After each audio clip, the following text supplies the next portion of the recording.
What if your reality isn't something you simply observe, but something you create moment by moment, thought by thought? Welcome to the Quantum Self podcast, where we explore the hidden forces shaping our consciousness, unlocking the limitless potential within. Here we bridge ancient wisdom with modern science, uncovering the secrets of self-mastery, energy, and transformation. I'm Aquawolf, and my co-hosts today are Chan Takdeep Singh and Tej Rancher Singh, and we're diving deep into the nature of reality, manifestation, and the power of your own awareness. If you're ready to awaken your quantum self, let's begin the ride. So, the first question that I want to pose to Tej is, words have power, and why do you think that the phrase I am is so potent in shaping our existence? Have you had any profound experience with it in your life? Every day. Hmm. I mean, it's kind of hard not to. Once you start understanding the framework of it and how to utilize it, it's kind of like you can't go away. So we all know our thoughts program our reality. So simply put, you can say I am sick or I am getting better. And there's plenty of data nowadays that just is in alignment with showing that the power of your thought directly changes how you experience your current reality. So it's one of those things with even mindfulness and awareness, like we were talking about the last episode. Once you really understand these things are more than just words, they're tools for your spiritual growth toolbox. You can really start to understand them better and utilize them more efficiently. But awareness, mindfulness, and I am is pretty much the combination of those both. So I don't want to go too far into it right away. I'll pump my rocket ship brakes, and hopefully I answered your question good enough, Aqua. Sounds good. And how about you, Chand? Any experiences with the phrase I am? Yeah, every day. Just like Tej said. Yeah, it's super. I think it's super intentional or super important to be intentional with the words that you speak. Because if everything is sound, if everything is a wave, you can see that in the quantum or in the ancient Vedic. And there's many ancient traditions that kind of go to that direction. But if everything is a waveform and the observer affects reality, then the sounds that we produce are gonna create our reality. So so it's like Tej said, you could say I'm sick, or I feel sick, or maybe your body's starting to feel ill, and you could go in the I'm sick direction and just give into that and get sick. And I've been here myself, where I'm not feeling so good. I'm going, no, I'm healing, I am feeling great. In fact, I'm gonna go and eat some food that's gonna support my well-being, and I'm gonna get through this. I'm not gonna, I got a lot to do, and I love to live my life. And I've not been sick for many years, actually. It's pretty amazing. So yeah, I would say that it's a very important tool to add to your tool belts. Indeed. Can I just add one little more snippet? As I was sitting here doing a little of my breath work, a way better analogy hit me than I used before, so I'd like to edit. So like think about how when we were all kids, okay? And we'd all run around on the playground and we'd be like, I'm a cowboy, or I'm an Indian, or I'm an astronaut, or I am this, or I am that, I'm a rock star, I'm a geologist. Like literally, that's how powerful it is right there. And when you were a kid, you haven't been one tends not to have been wrapped up in so much programming or closed-minded beliefs that you just know it. And so like that's just a quick little example of how like you were smart enough to know that when you were creating your imaginary reality, those were the first words you used. And then you manifested it into your mind. And then you lived it on the recess with your friends. Some of you kids might even got a little too carried away with it, like me sometimes. About your friends with Indians in places they shouldn't be shot. Yeah, man. It's like when you're that kid and you're saying, I'm the cowboy, I'm the Indian, or whatever you might be make-believing. And you're making a belief in that moment. That's make-believe, right? Pretend. You're tending to the moment with pretense. You're putting it forward with your imagination. But if you remember being a kid, it's like you really are that thing. You take that role upon you. And yeah, like you said, I think we do lose that growing up, but it's something we can definitely put those shoes back on and start to speak into reality, the reality that we desire. What do you think, Aqua Wolf? So if I hear you guys correctly, you guys are saying that we can basically control which way we go through the words that we speak, because words are vibrations, and every reality is essentially a frequency that we can lock into by navigating with the steering wheel of the I am, right? Is that correct? Yeah. So words are vibrations. They manifest thought patterns or emotions. Everything stems from one. It's either created from or within another thing, if that makes any sense. Yeah, because energy can't be created nor destroyed, only transferred. So you're Correct. transferring your consciousness and you're locking in and tuning in, kind of like a radio receiver.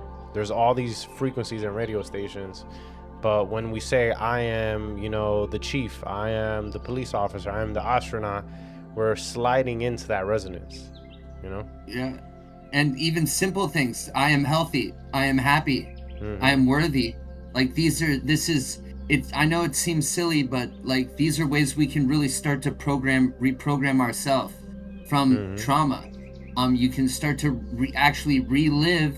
You can literally start to hear just as much time that you are worthy as you may have heard that you aren't worthy in the past, at least speaking from my particular example. So it's like all the memories of hearing that I wasn't, I can now override with reminding myself that I am. And then you just, the trauma is relived in a different experience, and then it goes away. It no longer becomes a trauma. But especially with energy, what we persist will resist. So it's kind of like we need a set of tools that can be easy to access and that anybody can use, and that can be literally applied on the spot. And this is one of those things, even if it's like, so if Aqua was to say something, like let's say he said I was stinky or something, I could catch myself with a simple of like, I am going to reframe my reaction before I react, which will now at least give me a chance to like think about what I would say before I was going to say it, or just remind me in the morning when I get out of bed that I am healthy. And then it only makes logical sense that you stay healthy. If you remind yourself you're happy, I am happy. I mean, these I know these seem simple, but like it's one of those things where, and again, even with me, they sounded so simple that I kind of like laughed them off at first. But then once you start and you get consistent momentum with them, man, it reprograms the reality around you, because you're thinking them, you're hearing them.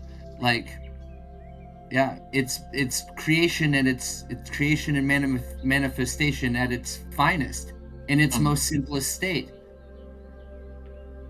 Yeah, absolutely. And just to, like you said, someone outside of you, like a friend, or when you're a kid, someone's like, oh, you stink, or and then you start saying, do I stink? And then you start thinking, I do stink. I'm stinky. I'm stinky. Am I just maybe you start repeating that, and then next thing you know, you actually do start stinking. But it's like, so the I am statements, when we can take them and be conscious of how we use them, all of our words, how we use them. But I am's absolutely, because they do define that's how we define ourselves. I am blank. So when someone might, as an adult now, someone's like, "Ah, you're a jerk," you could go, "I am a good person, and this person just might not understand me." Then you could say, "I am going to work on my communication so others can understand me better." This is an example. This is a process that allows you to take more responsibility of your life. Yeah, man. So you're saying that once we tune into this I am frequency, it's essentially taking responsibility, and we're able to just almost in a way pivot and shield ourselves from foreign distorted energies, right? So someone says you're stinky, you can say no, I'm clean, right? Someone says, oh, you look sick, you say I'm healthy, right? So you're taking your power back, right? So this is amazing because for a long time as a kid, I would just say sickness is allergic to me. I would say like I'm always in a healthy state of mind, and I didn't know as a child that those were the reasons why I didn't get sick a lot, right? Like flu season come around, I'd be like, man, I'm not worried about that. Like it's gonna run away from me, right? Like, so it's very powerful, this I am statement. I almost feel like it's an error correcting code, and it's also like a manifestation like code as well. It's like a function, like in programming we have these methods and functions built into the operating system or the programming language, and I just see I am as a very powerful tool. So shifting gears a bit, so and this kind of segues into what we were just talking about. So if someone feels stuck, right, in their life, like what would be the first step, right, to take them from that like unwanted reality and shift them, to the reality within, right? And we were just talking about the I am, but is there any more like steps, any more practical tips you guys have?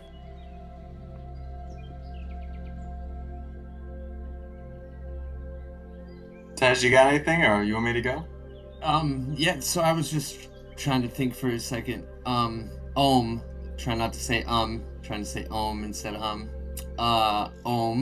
Yeah, so I'm just gonna go back to my previous kind of example. So if we are able to do or implicate this process in our daily life, even on like a small level, you get kind of like to be part of a process, and then you get to see the result of a process. And the reason that you started the process is based on a belief. So essentially, like right now, these are just ideas that are in the ether or in the field. You would pull them down as like you were either intrigued or inspired to do the practice. You would apply the practice to your daily life. You would then be affected by the result. I mean, because everybody gets affected. It's just in what way. And then based on that experience, you would then be in a whole different ballpark of like knowing, because you experienced the thing. It's no longer hypothetical. It went from in the ether into your practical physical reality, and then now your field or your person has to deal with that. So you have to integrate that process, that data, into like your daily living, and to think that it won't change your daily living is kind of silly. But then just seeing that whole process, I think I'm trying to wrap it back up, because that's how, at least for me, in a simple way, how one could see it going from like the quantum level to your life, and then how your life is then now part of a bigger quantum level, because you just literally watched you manifest something, no matter how seemingly small it was, whether it's a behavioral change or a literal object whatever, it doesn't matter. We're all different. But once you've done that and you've experienced it, and then especially when you've recreated the process, or when you can recreate the experience, all kinds of things change in your brain. And then you kind of hit this point where ideally you get excited to do it more often. And then, yeah, momentum occurs, and then hopefully you keep at it, and then you find your own niche, and then it's all just kind of organic. It's just everybody has a different starting point, and this is one of the easiest starting points there is, because of how, in my opinion, because of how practical you can apply it, and then how the vast range of the way in which you can apply it. It's like, it doesn't have to be special words, it doesn't have to be within a religious system. Literally, you have so much room to be creative and use it the way that it works for you, in the way that you can believe it for you. And then you'll be able to talk about it and express it out into the world and to others, ideally. And then that sustains the next wave of growth of it. Sorry, there I go, going all closed loop system again. Yeah. No, dude, I appreciate you. Like, you've got this really great way of explaining things systematically. Like, break it down. Break it down with depth. That's awesome, bro. Thank you. I think so. To go back to the question, yeah, how does someone, they want to shift into a new reality, kind of? Yeah, I would say start with the imagination. What do you imagine your new reality to be? You know, and from there you kind of have a dream. What you're dreaming of, what the change you want to see. You're able to kind of picture it in your mind and sense it. All right, now let's turn the dream. Let's make you a dreamer. I am a dreamer. What does it mean to be a dreamer when you're awake? You know, when you're asleep, you're in a dream and you're walking through a whole nother reality. But let's take that into the waking. I'm a dreamer. Let's start using I am statements to support the dream, so that we could project that dream outward. So that we could start seeing this dream unfold in front of us. It's I'm in my new job already. I am in China. I am touring the world, you know, whatever it might be. I'm on tour with the Grateful Dead right now. You know, you see the dream in your mind and you say, I am, as if you're there. And you feel it. You feel how good that's going to feel to be there. It's feeling, as Neville Goddard says, feeling is the secret. So you really want to see through. You really got to know where you want to be, first of all. It's one thing to know that you want change. It's another thing to say, I am changing.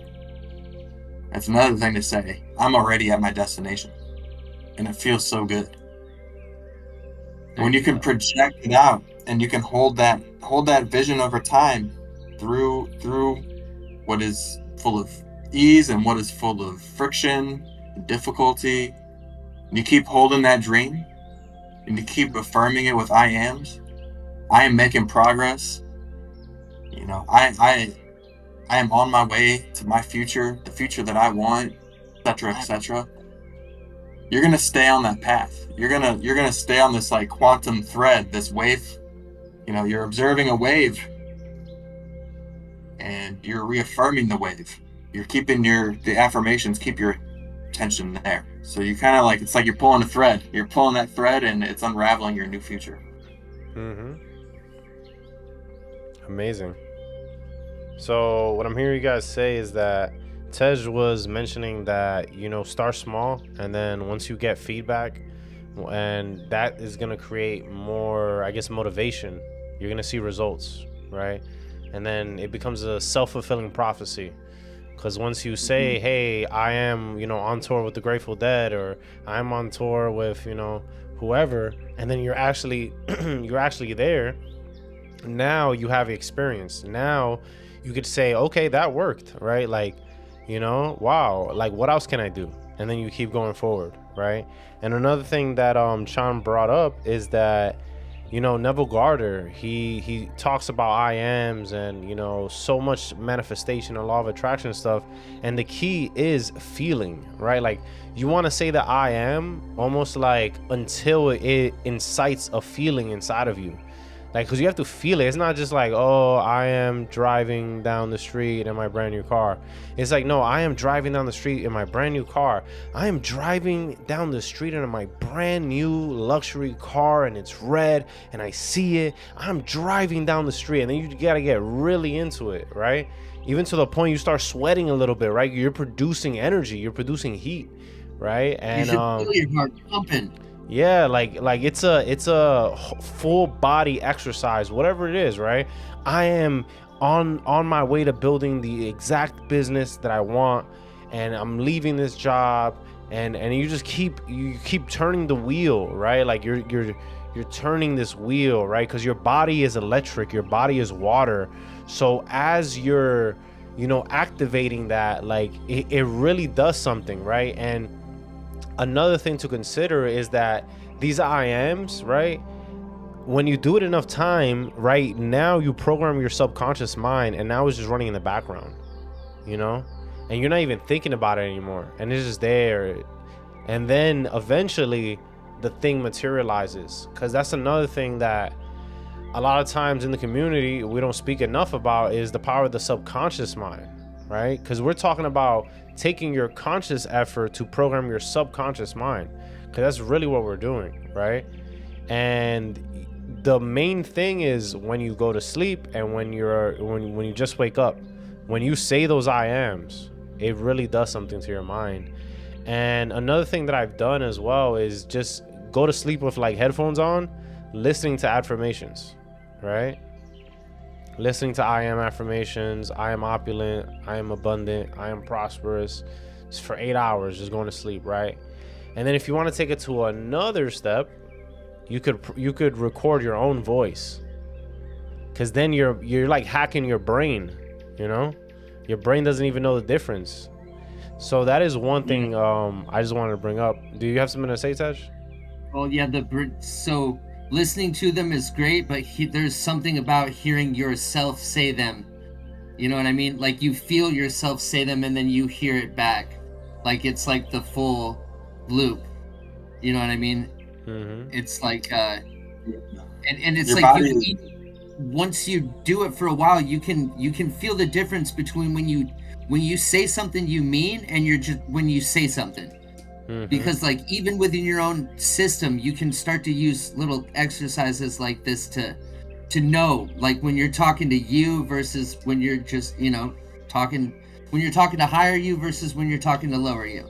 Yeah, everything has feeling. Your body will start to talk to you when you talk to you, and then you just get to listen in your own beautiful magic. It's like the universe really has its own language for each of us. We all have our own separate, unique, individual language with the universe and how we react and respond with our reality. So it's just enjoy the process, set yourself up for success. The affirmations are great. In the morning, I did mine in the morning, and it helps. And it's one of those things where like you want to give it at least 2 weeks. Like a good month is nice.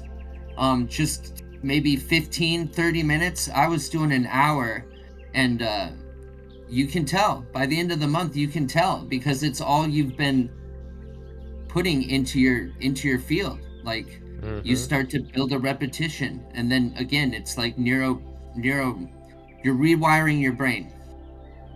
Neuroplasticity. Yeah, neuroplasticity. Thank you. Yeah, man, I agree. Like, it's one thing to listen to some affirmations, and I think that's going to give you like a good practice, a good exercise, give you an idea of maybe some affirmations you never heard, kind of get those in your subconscious. But it really is like when you say it yourself, like Tej was saying, like you really feel it when you say it. Like that's, you breathe to believe, like so when you're speaking it and you're imagining it, and like you said, Aqua, like you're imagining that car, maybe like you're feeling, you got the windows down, you're feeling the wind in your hair, you're just like, man, this is freedom. Wow, I am in my new car. This is amazing. There's also another thing too, you know, all of our voices are tuned to our bodies because our bodies create our voice. So when we speak something out into the world, we have the most resonant attachment, the most resonant dial-in to the frequency of our own sound. So even listening to I am affirmations that someone else is speaking, that might not be what locks you in, but your own voice, I mean, that will lock you in. It's powerful. Yeah, there's definitely something about your voice, because your voice is the thing on your body that could vibrate your whole entire body, right? No matter what you say. And all these words are just vibrations, and we get to choose the vibration. Very powerful, man. Shifting gears a bit, I wanna pitch this question to Tej. How can we balance detachment and desire when trying to manifest something? I think this is something that isn't really talked about much, because there's a balance here.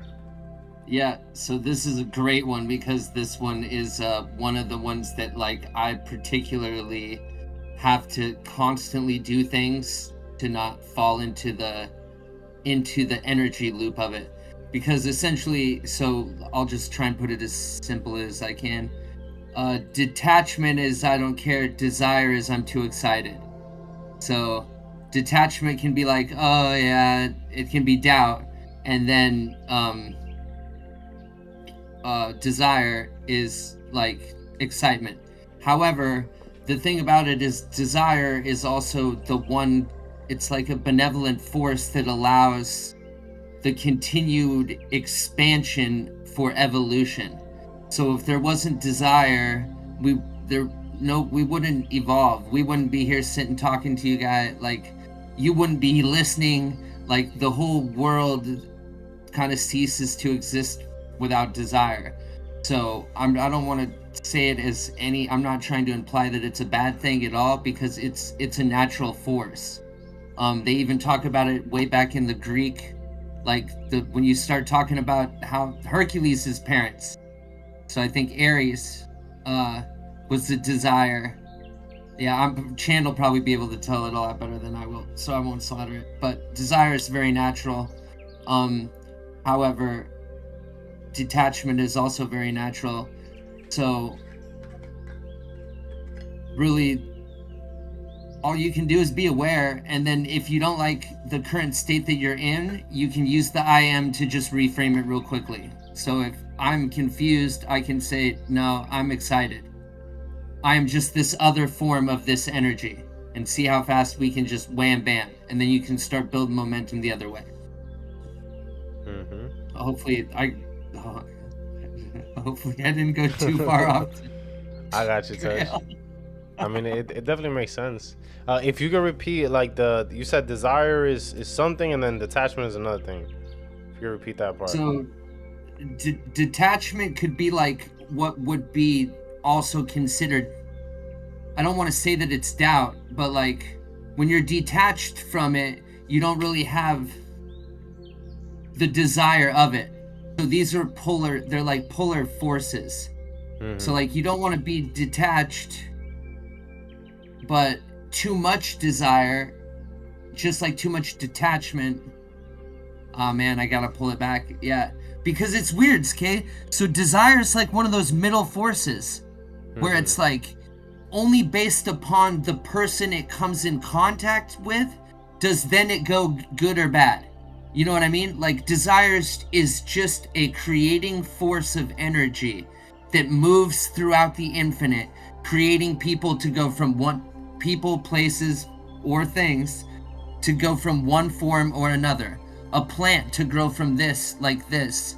A galaxy to change from this to this. Like that's all it is.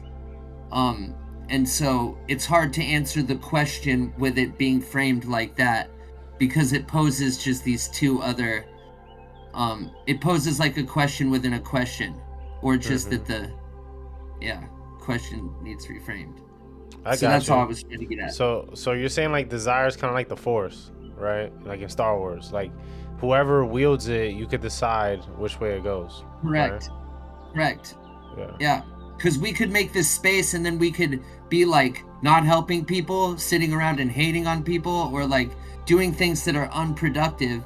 But instead we took the same desire and now we're making it this.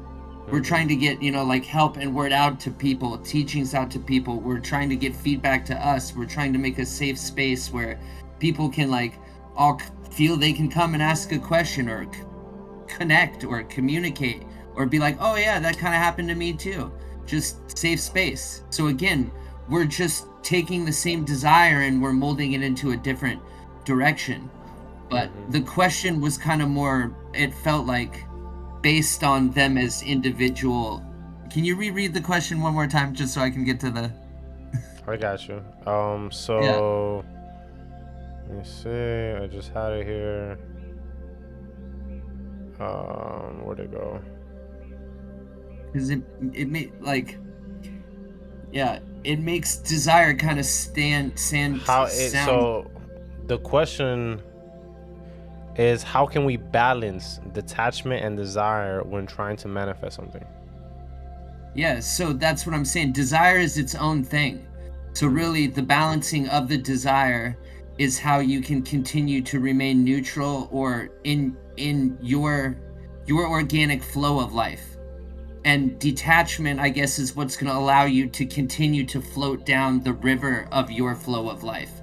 Because if you think of detachment as like little twigs you're detaching from, I mean, even with thoughts, like if you have a thought if you have one thought enough times, it'll change the way that your day goes. The way your day unfolds will literally change after having this one thought multiple times. Just like our Joseph, he told us a story about a nun who carried an old lady across a sidewalk or across a crosswalk, and he was with a disciple, and then they went back to the temple, and like at the end of the day during the dinner, and I'm paraphrasing this, during the dinner the disciple got mad at the master for they're not supposed to touch women, and he said that he only carried the woman for 10 seconds across the street. That guy has been carrying the woman with him all day. So it's like, because he's had that thought in his whole mind, he couldn't wait until dinner to then get it all out. Like, you just start to see anything we hang on to creates a pattern. It starts looping or patterning around in the system until it's released or expressed. Definitely. Sorry, I'll end there. Yeah. No, it's amazing. I'm glad that you shared that story, because I loved when Joseph said that yesterday, because it's so powerful, right? Like you could see someone and then it doesn't even affect them, but in your mind you just hold on to it, and now it's affecting you more than them, So it's very powerful to practice detachment and everything, because even in the Bhagavad Gita, it talks about one should be detached from the results of your work, right? The fruits of your labor. So like you work, right? Like even us, like we're working, we're showing up consistently to this podcast, but in a way we're detached, right? Because we just know we have to do this work, whether the numbers go up or down. We're just gonna keep showing up, do our best, and eventually success will happen just because of compounding, But we're not like, please, like work, like we're just detached from it. And how about you, Chan? Do you have any thoughts on how do we balance detachment and desire when trying to manifest something? Yeah, absolutely, because I've gone through an entire process through using I am statements. And the key really here is to ask yourself why you want the thing you want. Say you're going, oh, I'm a millionaire. You have this desire to be a millionaire, but then you say, what is behind this desire? What is the cause of this desire, right? And then you kind of follow a string down a rabbit hole, exploring, well, what is my true intention for this? Oh, maybe it's just because there's all these ads, you can get rich, click this, you can get rich. Do this, you can get rich. Mm-hmm. You can get this nice car, blah, blah, blah. You know, but then you go maybe like, yeah, but are all rich people happy? Like, is money actually going to make me happy? Is it going to give me fulfillment? You know, and then kind of go down this thread. When you ask yourself, like, is my I am statement coming from the heart? Is it coming from a pure place? You can explore that statement. So maybe you take that, you go, okay, so why do I want to get rich? You know, maybe I want to help people. You know, so now you reframe it. You say, I am gathering the resources that I need to be able to help people. Mm-hmm. Right. So now you're detaching from this material desire. You're detaching from this thing that doesn't actually resonate with you, so that you can use the I am statements to see what's really in alignment with you, to balance detachment and desire, to where you come to a place where you have a statement where you're not attached to the exact outcome or result. Like, oh, I need to have $1, $2, $3, $4, $5, $6, $7 in my bank. Exactly. Mm-hmm. But rather, I'm gonna be supplied with the resources I need to do what I need to do in this life. And that number could be whatever. But I know that I am always going to be provided for. And I am going to be able to help people. You know, so there you have a balance of detachment and desire. You have a desire, and it, you know, at least for me, it's like that's an alignment. But I'm not so attached that I need this specific thing. I need to like hold on to this thing, but rather I can paint a grand picture in my mind and throw it out there and allow the universe to bring to me what I need to fulfill that desire. And I believe that honestly, when you can paint a picture and you can see the whole picture rather than just like the little pixel, but you can see the broad picture, then you're welcoming in all the pixels, right? So when you have that more long view, when you can see down the road instead of looking at the lines as right as they pass under your car when you're driving, you know, you can look that way all the way out. You can see all the cars, all the trees, and just the whole landscape. Then you're allowing for what's to come to come. You're not placing this deep attachment onto what's right in front of you, but you're desiring a long-term goal and just letting it unfold in front of you. Does that make sense? Definitely. So what you're saying is that we should basically unpack our desires and get to the root of it. Like, what is our actual intention? And you made an amazing example of why, you know, I mean, a lot of people desire to have wealth, but why do they? You know what I'm saying? And what are you going to do once you have that wealth? Are you just going to buy Lambos, hookers, and cocaine, right? Like, or are you going to give it away and be a philanthropist and build houses and feed people, right? And like, you know, this is actually very important, because I feel like the universe, the way it works is that the more pure your intention is, I would say the faster, you know, the speed increases, the latency reduces for that manifestation, because it's a pure thing, right? Like, it's not gonna harm anyone, right? So that's definitely very key. And then you also mentioned that as you zoom out, right, like you're able to basically increase your bandwidth to receive more, right? Like, you're not just so attached to one thing, right? Like you mentioned the pixels, right? And yeah, there's a zooming out that happens with the detachment. So that's definitely amazing. I do want to bring the awareness that we have about 3 minutes and 30 seconds until meditation. And yeah, so Tej, what have you prepared for us today?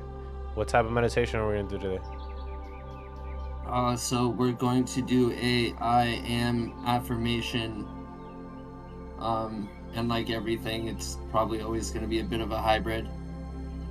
But we're going to just try and use the I am teachings, mindfulness, and awareness all kind of wrapped up as three little powerhouse tools in which we are going to move awareness throughout our body. Sounds good. Sounds good. Yeah, And summed up in short. awesome. Yeah, so let me see. I'm just looking at some questions maybe we can answer in 2 minutes. Actually, no, let's save some of these for after the meditation. You can get one. I mean, if you guys just want to freestyle and just anything that comes to your mind, you know. As far as anything that comes to my mind. Just anything. We have What 2 about, like, minutes. what are some of your guys' favorite affirmations? You can just like fire off a few. All right. I am strong. I am healthy. I am independent. I am sovereign. I am love. I am abundance. I am opulence. I am a distributor of wealth. I am a philanthropist. I am a multimillionaire. I am a, collaborator. I am generous. I am kind. And I could just keep going, but yeah.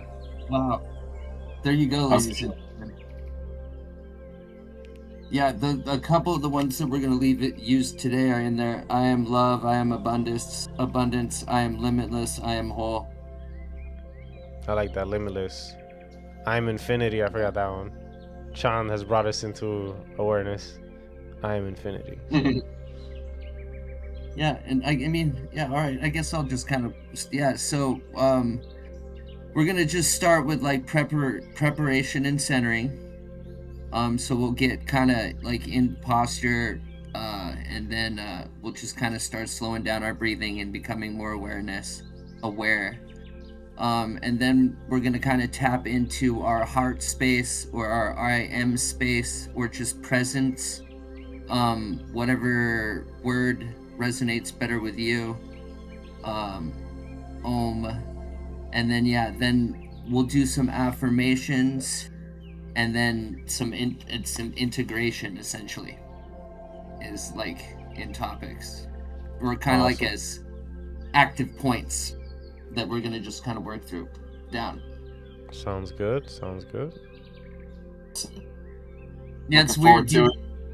These kind of always are like I read outlines, but then it's always just kind of like one squiggly line going from dot to dot, like a riverbed.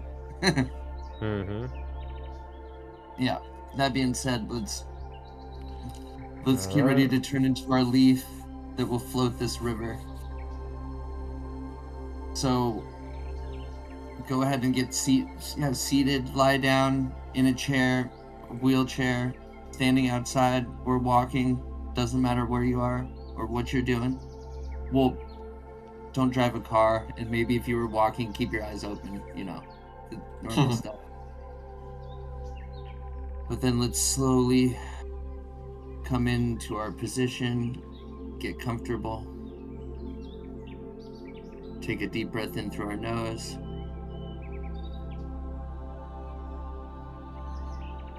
And then we'll exhale through our mouth.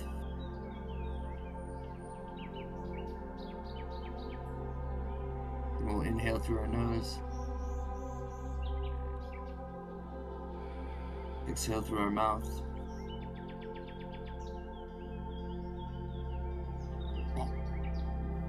One more inhale through the nose. One more exhale through the mouth.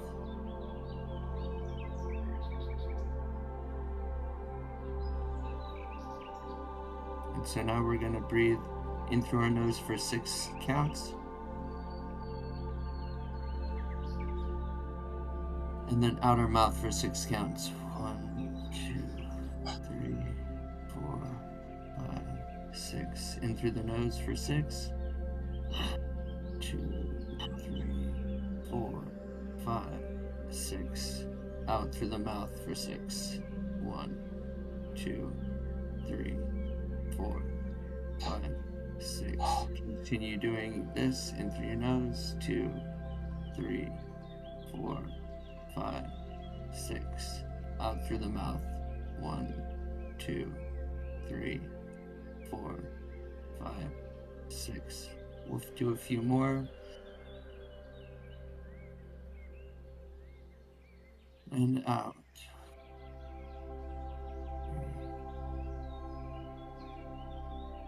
in.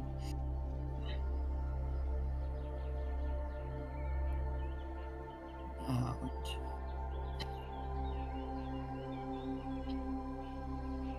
Last one, in.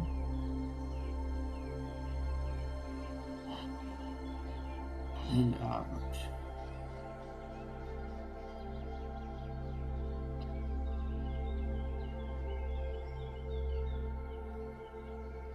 Now just notice how you feel.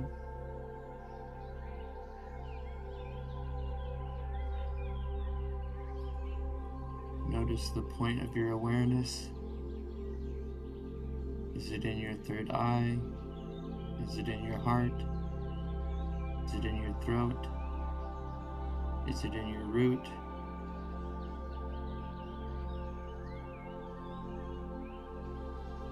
We'll remind ourselves, I am present, or if you like, I am aware.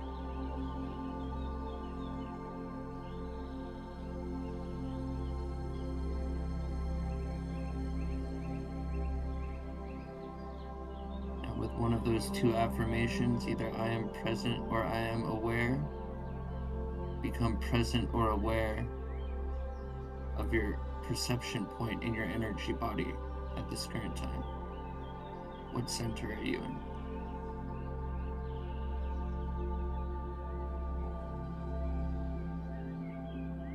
What all are you aware of? What all are you present with?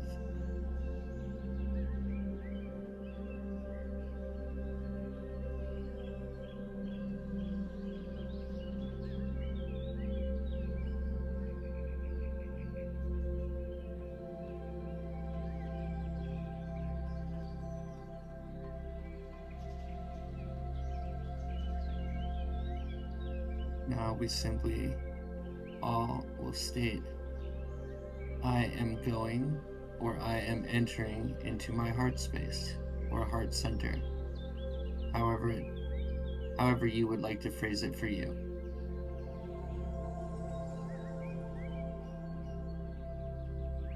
And then breathe and feel into that statement.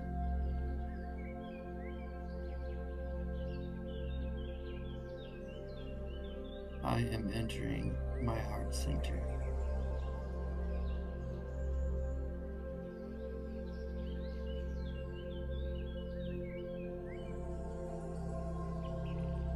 Notice what you see, what you feel, what you experience.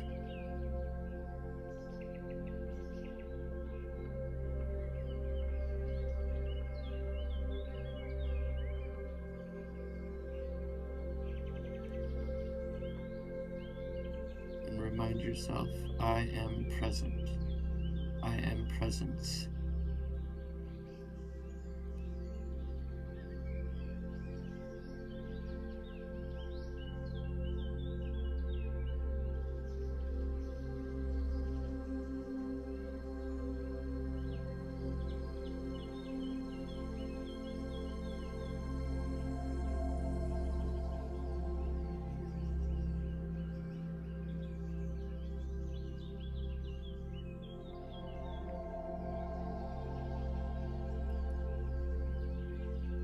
I am this present moment.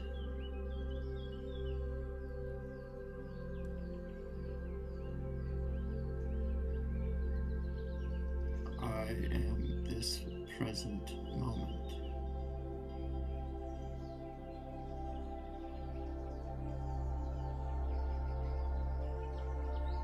I am this present moment.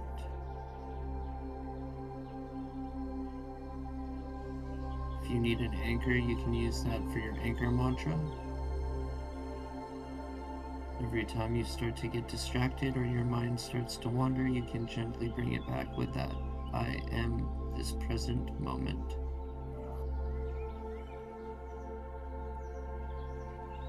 I am the breath.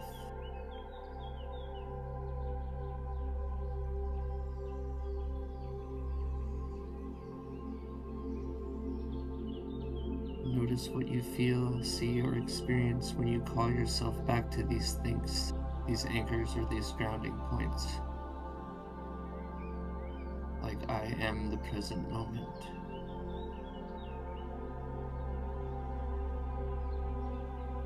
I am the breath.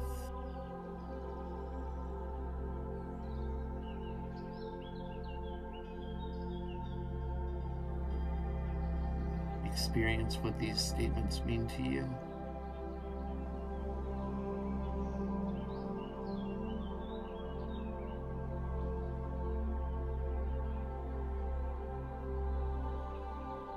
Experience becoming the breath. Experience becoming the present moment in whichever way your creative mind unfolds it to you.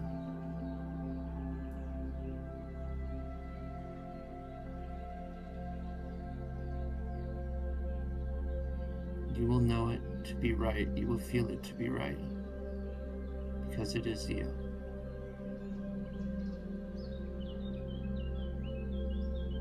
The deepest parts of you.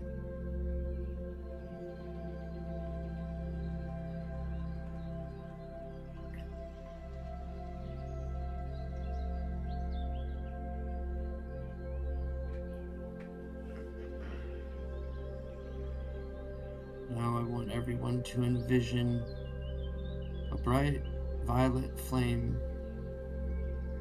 coming from the center of their chest.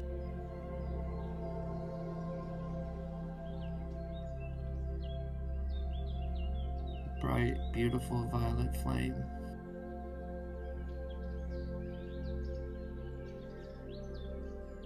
See it, feel it, or just know it's there.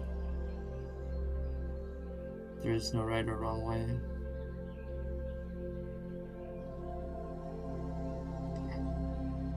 Once you have it, expand it outward. Breathe in and out of it. With every breath, watch it expand out into your aura, out into your field.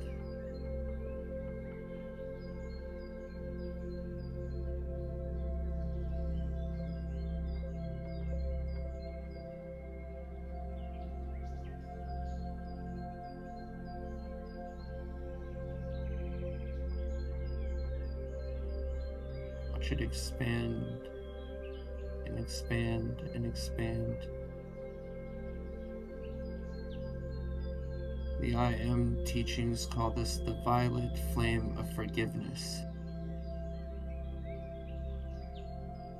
So know and feel that this flame is forgiving you. You are forgiving yourself. You're forgiving others. You're forgiving past lives, possibly future ones. Everything needed to allow you to be the present moment. So that we ground back into I am this present moment.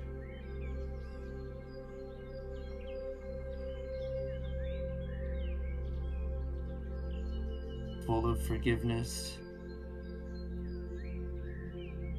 and forgiven all others.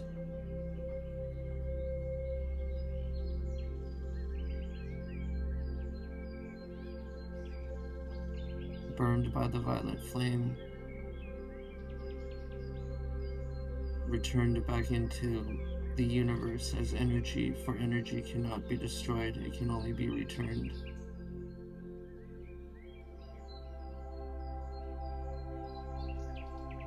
Reformed, reframed. Do this for yourself now.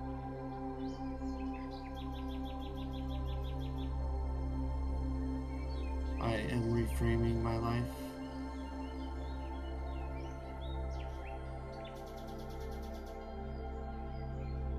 I am shifting into my dream reality, which is, and then fill in the blank. I am love.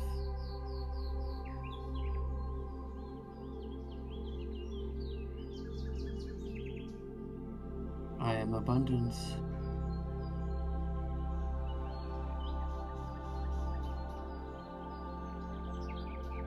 Whatever your heart so chooses and wishes to express, let it flow out of you, echo in your being.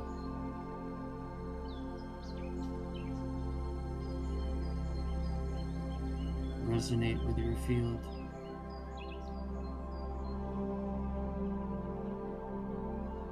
Become it, see it, know it, feel it, experience it, because you have now lived it.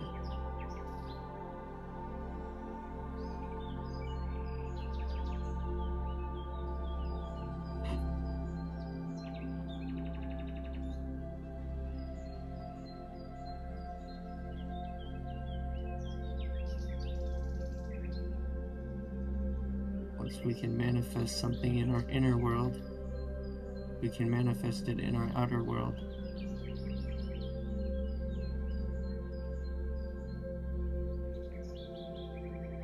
But we must remember that it is the God Self that does the work.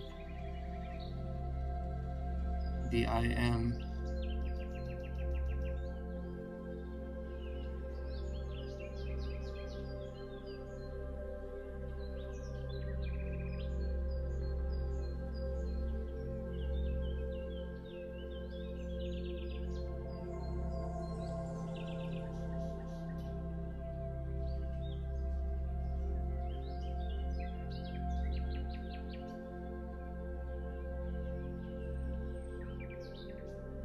The universal law of unconditional love.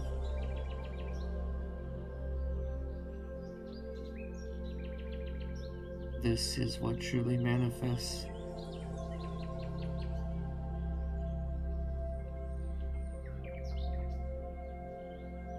Love is what truly creates everything.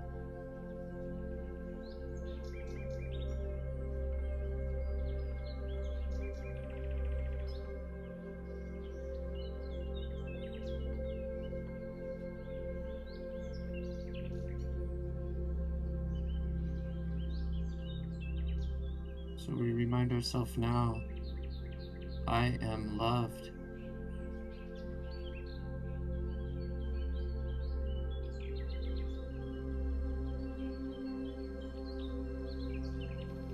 I'll say it again, I am loved.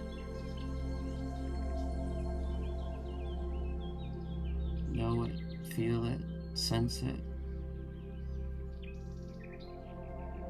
Bathe in it. I am loved.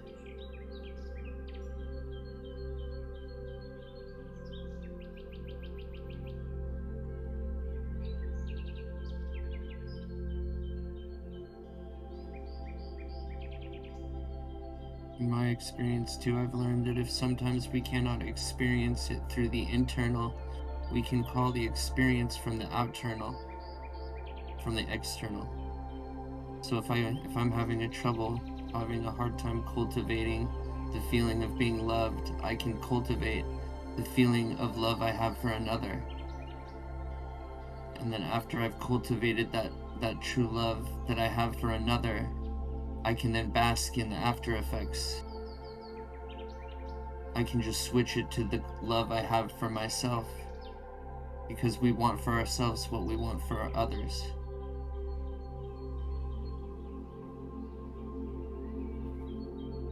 So again, get creative. Be creative. It is our natural state.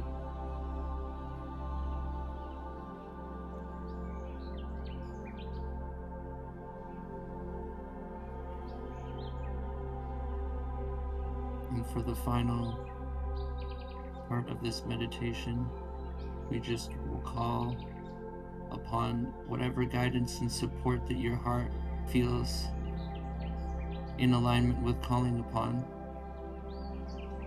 whether it be a spirit guide, or a power animal, or a power plant, or an angel, or an ascendant master, or a guru, or a force, or a deity, whatever it be,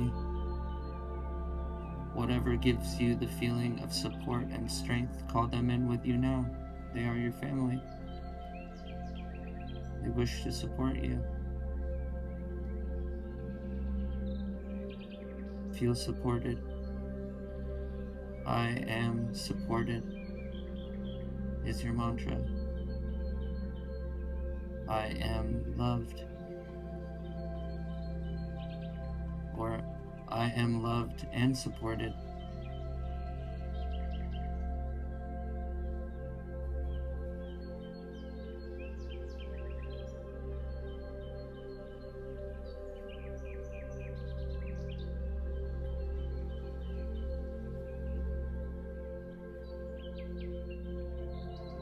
Take time to be with these friends and families, soul families, connections. Take time with them, enjoy their presence, ask them questions, build a relationship. Allow them to support you in the way you need support.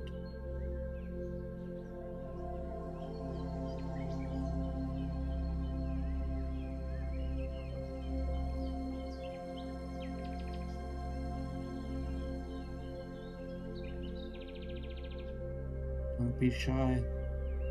It is a family reunion. Laugh, play, cry.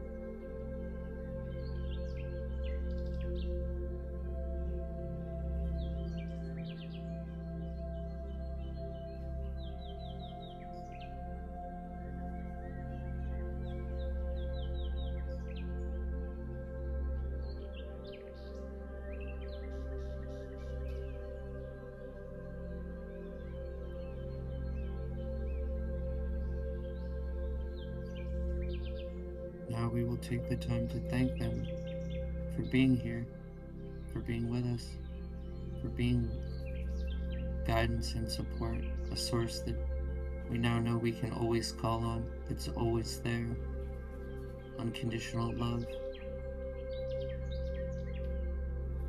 for oneself, for all others. This is the way.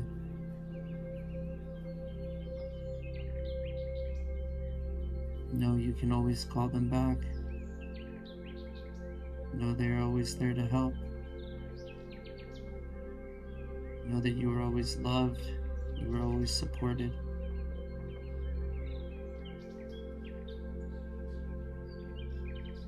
Truly know this. Truly feel this. Breathe it into all the cells in your body.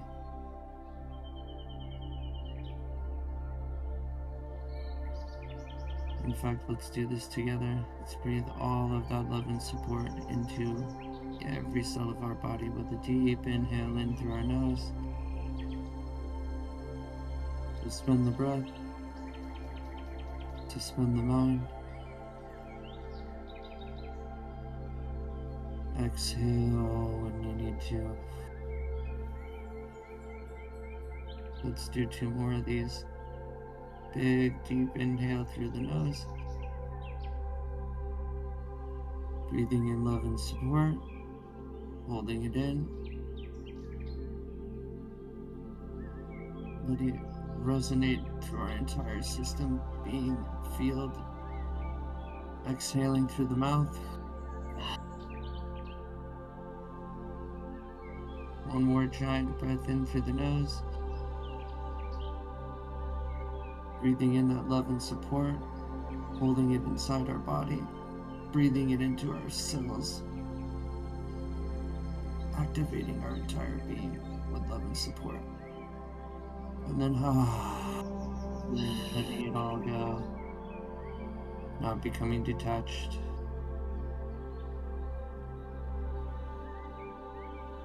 Simply knowing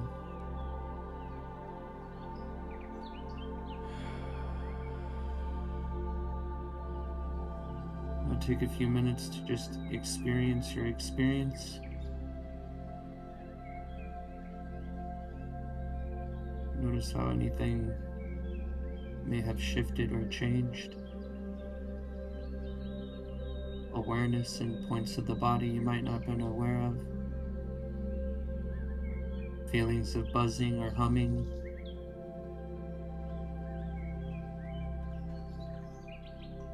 Sudden knowing.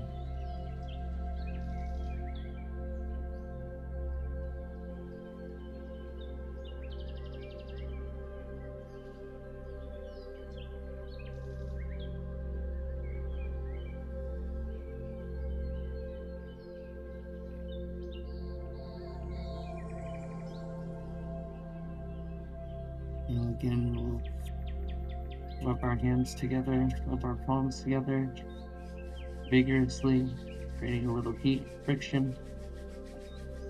When they get nice and warm, hold them about 6 inches apart from each other out in front of your chest. And slowly just bring them closer together, centimeter by centimeter. And start to experience your own magnetic field.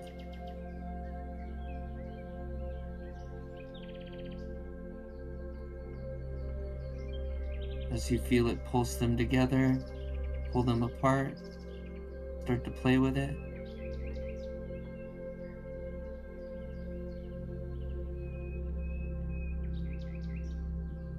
One more time, let's rub our hands together. Create some more heat. The friction allows it to be more sensitive to our senses. The magnetism. Alright, 6 inches apart. Slowly just bring them till they're touching.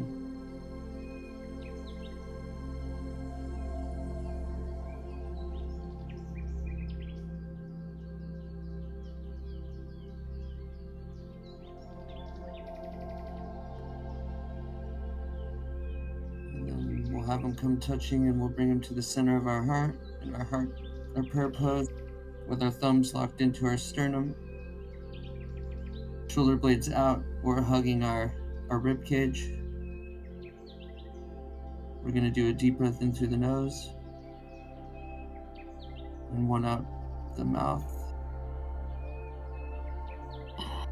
And then I'm just going to give us all a long Sat Nam out.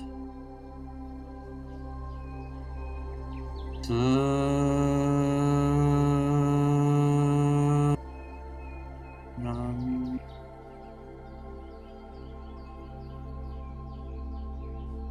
Sat Nam is one truth, so your truth.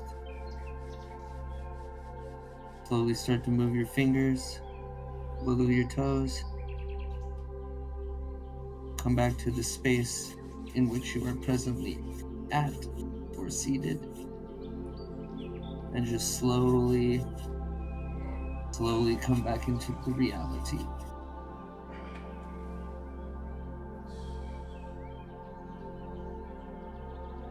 Namaste.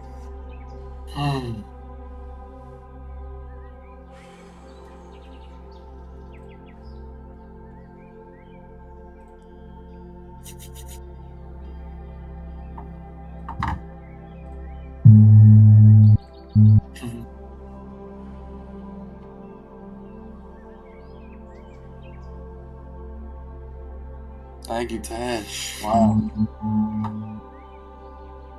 That was powerful. Thank you, Tej.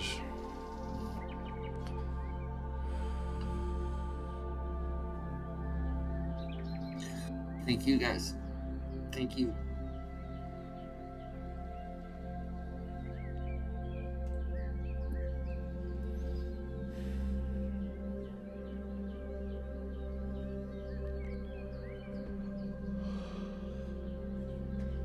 You know, it's funny that I try and read the notes, but it's like within seconds, it just goes so far off the... It's just like not even anything close to what were in the notes. Kind of. Just big old S turns, man. It's cool. I'm very grateful for the space to experience such fluidity. Yeah. That's typically how it is, man. You know, you have a direction and you dance. You know, you wiggle through it. It's not a straight line. Not a straight line.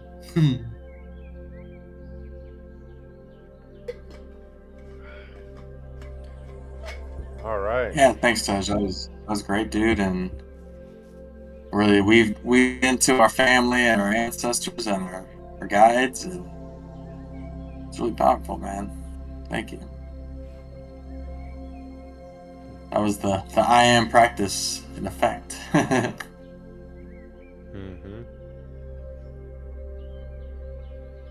Yeah, I definitely feel refreshed. Feel reinvigorated.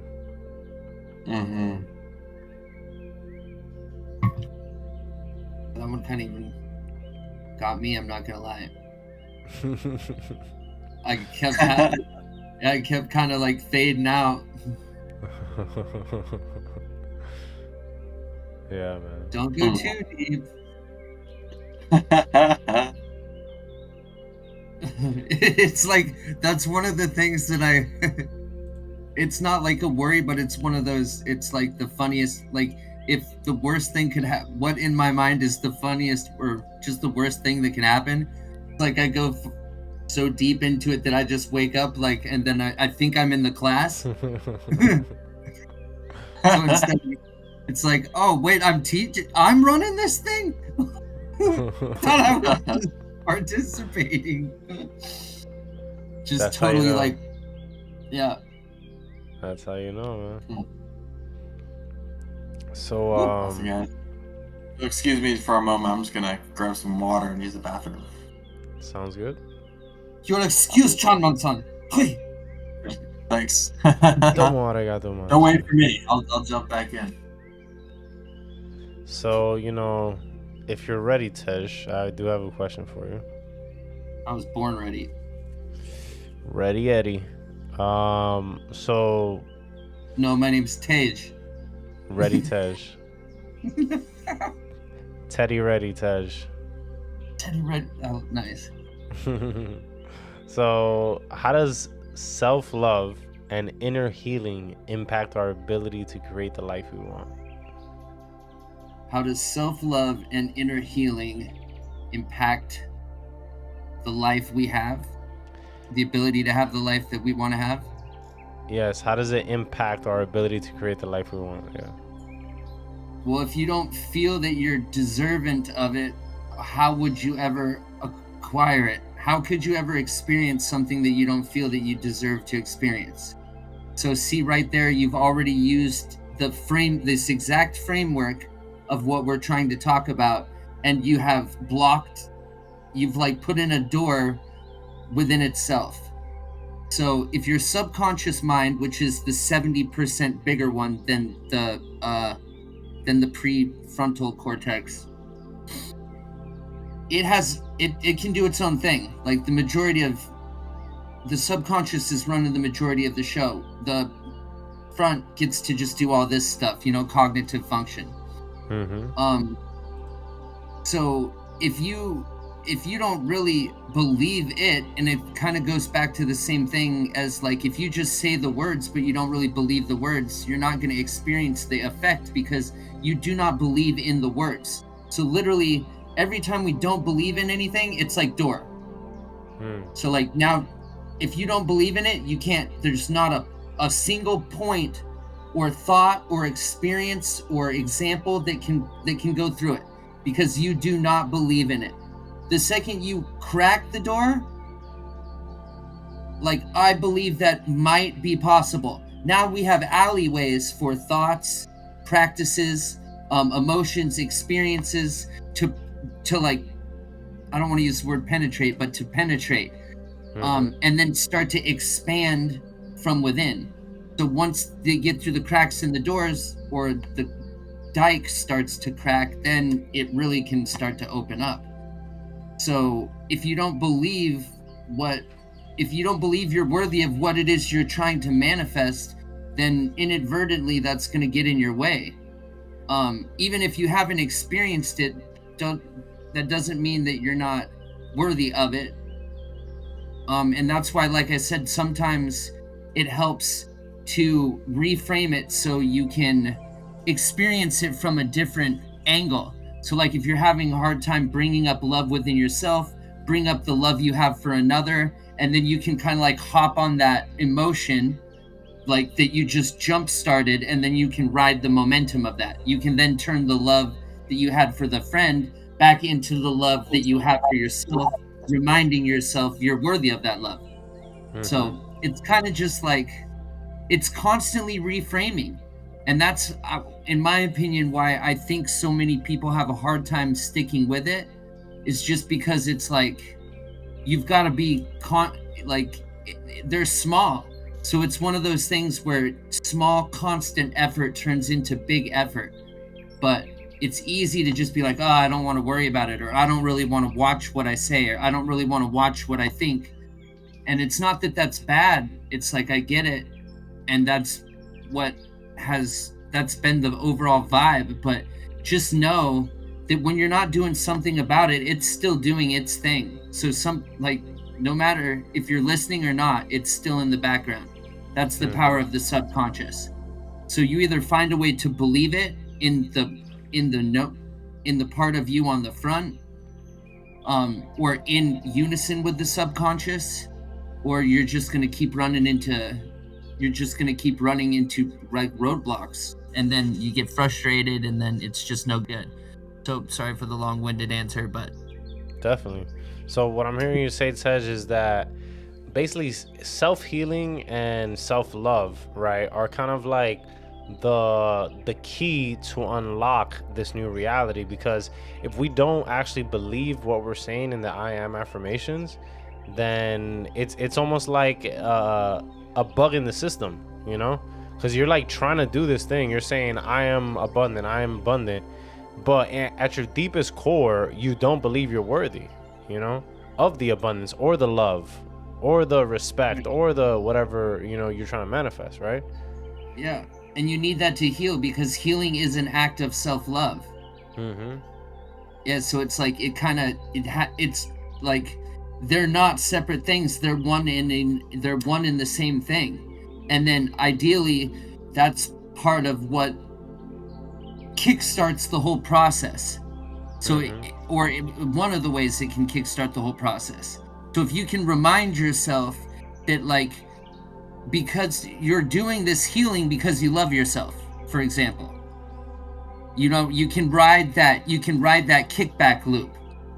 So it's like every time you see yourself doing something to heal or working towards growth in yourself, you can remind yourself that, hey, that's an act of self-love. Oh, I do love myself. Or again, you can pull love from another source and then bring it back to you. And that's another way you can remind yourself you love yourself. I'm just trying to get out, the main thing I'm trying to get out is don't let it be boxed. Let your own individual creative process guide the process. Because it's like, just looking at it from these points of views, you can start to get boxed in. And then, like, things that you think you know are really just chains that you lock yourself up with. So that being said, again, your emotions, your feelings are like your number one guidance, and then just don't lock anything.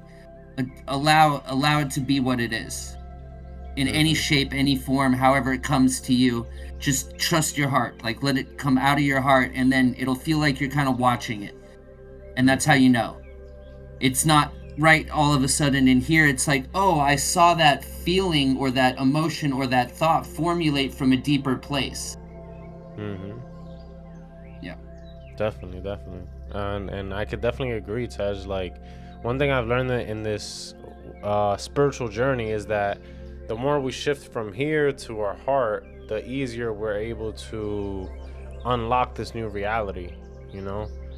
And that's a big thing, because, as you know, especially as men, like we tend to logically try to, you know, bend reality, when in reality it's from the heart, you know, like your heart's what opens and moves reality. It parts the Red Sea, you know. So I'm grateful that you were able to share that, like, you know, healing is an act of self-love, you know, like that's so important, right? Like healing, right? And I have this thing here where I kind of drew, I don't know if you can see it, but that loop that you were talking about, that loop, Yeah. you know, it's the feedback loop. And it's so beautiful, you know, because I've gone on these journeys of like, you know, deep healing, you know, and transformation, and I never thought about it, but like it was self-love. I just knew intuitively, going back to the heart and the stomach, right? Like this is what I need. You know, I need healing. I don't know what it's for. I don't know what I'm here to heal, but something needs to heal. And after that process, you know, everything else became easier, right? Like once you empty the cup, you could fill it back up, you know, and then you could use your intention and your affirmations, and you could do that. So going to Chand, because he was away when we asked the question, so I'm just gonna repeat the question. And the question is, how does self-love and inner healing impact our ability to create the life we want? How does self-love and inner healing affect our ability to create the life we want? Yes. Yeah, I would say I agree with Tej a lot. With self-love and healing, you know, like when we think about creating the life we want, then I guess something maybe behind this question is like, this is maybe for somebody who is having trouble getting to that point because they need maybe some healing or self-love. Which I would kind of just elaborate. If you really imagine this thing that you want, the I am, the life that you want, the transition you want to make, the shift you want to make, and imagine that place where you want to be. Imagine yourself as if you're there, right? And like put yourself in these shoes. Like maybe it's like, you know, just for random example, I'm gonna start a business and become really successful and be the CEO, and it's going to be something that's going to be like really good for humanity, whatever. But like right now, maybe you feel like I don't really feel it. I don't feel like I deserve it. I need some healing inside. Like something in me is just stopping me, but I know it's what I really want to do. And if you like transport yourself to that place, to the end goal, right? And be like, imagine, you know, when it's like, imagine how it feels. Like, think about the love you'll feel for yourself in that moment, right? Think about how healing, like, to get to there. Wow, yeah, I'm here now. I'm in the future, and I had to do a lot of healing to get here. I had to find this self-love in me, and just to know, like, from point A to point B, when you could picture point B, and you could be like, okay, obviously, I'm gonna have to do some work to get there. But I am healing. Now you start saying, I am healing. I am learning to love myself. I am loving myself, because you see that that's what you need when you're there. So, you know, like you can look at a picture from the past and you could say like, oh, I was this. But when you can imagine something in your mind for the future, it's like, oh, I am gonna be this, right? So now you start seeing the steps. Yeah, maybe I do need to do some healing. Maybe there is some self-love. You know, maybe I've got some issues internally because of my father, you know, like, and it's really getting in my way. And for about once and for all, I'm going to figure this out, you know, or whatever it might be. Because you know, when you get there, when you're running that company and you're successful and you're helping other people find success, that you're feeling good and you know you're feeling it. And it's almost like now you've entered a road, like you've taken the exit off the highway and you're heading in that direction, and there's stops along the way you got to take, but you know they're coming. You know they'll be there. And along that way, you'll find that healing. You'll find that love, because, like I said, it's point A where you're at now, point B where you're going to be. And, you know, there's no exactly straight lines in the universe. There's going to be some curves on the road. But when you can see that final position, you can navigate yourself on that journey of self-love and that journey of healing. Because ultimately, when you see a brighter future for yourself, you're already telling yourself, you're basically creating an intention that you're gonna heal. You're gonna find more love, even if you already got a lot of love, and you're looking forward. We don't look forward to the future and say, "Man, you know, I'm gonna go backwards. I'm not gonna go dig some ditches. You know, that's my goal. I'm just gonna like go dig ditches, like do a bunch of like really hard labor that's gonna just destroy my body." Like, you know, we're always looking forward, and we're always picturing a future that is like a more expansive, loving future that is more healed. Like, I imagine that's what most of us hope for. You know, we're all trying to work something out too. We all have a wound that we're all trying to work out. We all have damage, you know. But every step along the way, and you can remember too, like, I have come so far. Like, I am healed in a lot of ways. Look where I was. I am healed, and I am healing. Wow. And it's just really amazing. So, you know, it seems like that just is the journey. No matter what you're looking to in the future, we're all like heading towards an unfolding of like deeper love and perfection and fulfillment and, yeah, healing and all the things, you know. Definitely. Amazing. Yep, I do want to, I guess, just put in quickly too. Remember to work backwards with these type of things. Like, it helps to know why you want what you're wanting or what you're going to do with what you're wanting before just like wanting, I guess. So like it helps to keep in mind a basic formula that these things that are out of desire for love of another or love of oneself, like, is, let's just say, holistic, wholesome. So like the affirmations, the more wholesome they are, or the more integrity they have, they seem to there'll be more oomph to them. I guess is all I'm trying to say. So really try and use the process to know you can continue to mine things about yourself. Like, It's no longer just a manifestation. It's a manifestation because I know why I want this and what I'm doing with it or where I'm going with it. Like, you understand the manifestation, you understand yourself. So again, we're kind of like leveraging the system to, I learn about this, I learn about me. Every time I do this, it shows something about myself. And then I can start to learn more and more about myself, how I work, what works for me, what doesn't work for me. Like, yeah. Definitely Experiment. Definitely the key, you know, play, right? Like be a child, start from the end, just let your mind run wild and free. A key that I keep hearing us say is that don't try to overthink it, you know? Don't overthink it, but come from your heart, come from an authentic place, because authenticity is one of the most powerful frequencies.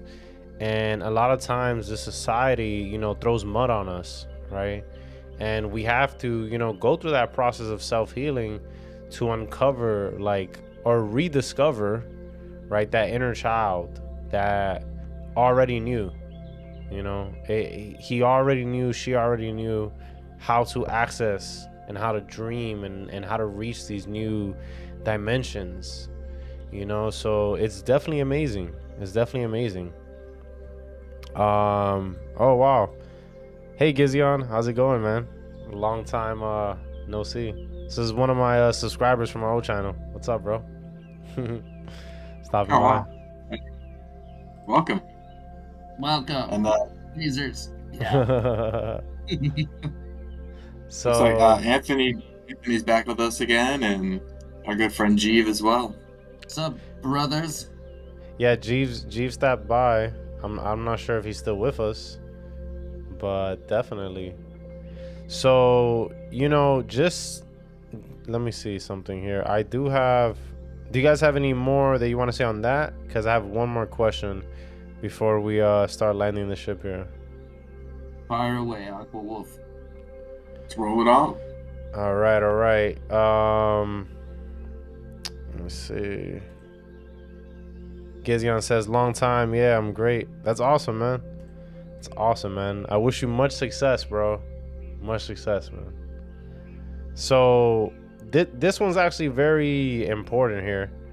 This one is how do you view the relationship between surrendering to the universe and consciously creating your reality? Because that's kind of like a yin yang, Okay, so it's so cool that you asked this question because, like, especially because of this transition that we're going on right now, Aqua Wolf, like with the whole like just uprooting and going to moving to Fairfield. Yeah. It's like I've been surrendering to the process because I know when it's time to move, there'll be a date. You know what I mean? Mm-hmm. So it's like there's it's a very clear example of that there's a waiting time, and then it's gonna happen in this time area over here. Right now we're waiting. This is when it's gonna start happening, but it's already happened. Yeah. So like you see the bigger picture. We went from talking about it to then holy cow, it like fell out of nowhere to like, oh wow, now it's really going through, and then now we'll know the date. But if you look at the back, it's like it's already done. We're just at here when we were at number one. It's like you look at it at a board game, because time creates a lag per se. Mm-hmm. But then when you get really good, you can speed these things up. Yeah, we'll go deeper into those things later. Right now, we're just trying to start at the more surface level. Mm-hmm. But yeah, because you need to see these things so you can start to have faith in the process. Just like Definitely. I know I'm in surrender mode right now. I'm just doing a lot of meditation, a lot of yoga, just kind of like cleaning out whatever thoughts or emotions or energies are left to this place and the place that I'm in, the people around. Like it's kind of just like a time of reflection where one reviews, and then you get to review, and then every time you review, you just start to see more and more that like, yeah, this makes sense. Yes, this feels right. This is what I know I'm gonna do. And then it's like the process, and then you wait. Mm-hmm. So hopefully Definitely. Yeah, man. It's I kind of attribute it to like a practical example would be like when you're at the dentist's office, like you're in the waiting room, like the appointment has been set, you showed up for the appointment, you talk to the receptionist, but now you're in the waiting room and you're watching people go, watching people come back, and you're like, when am I gonna be called? So it's soon.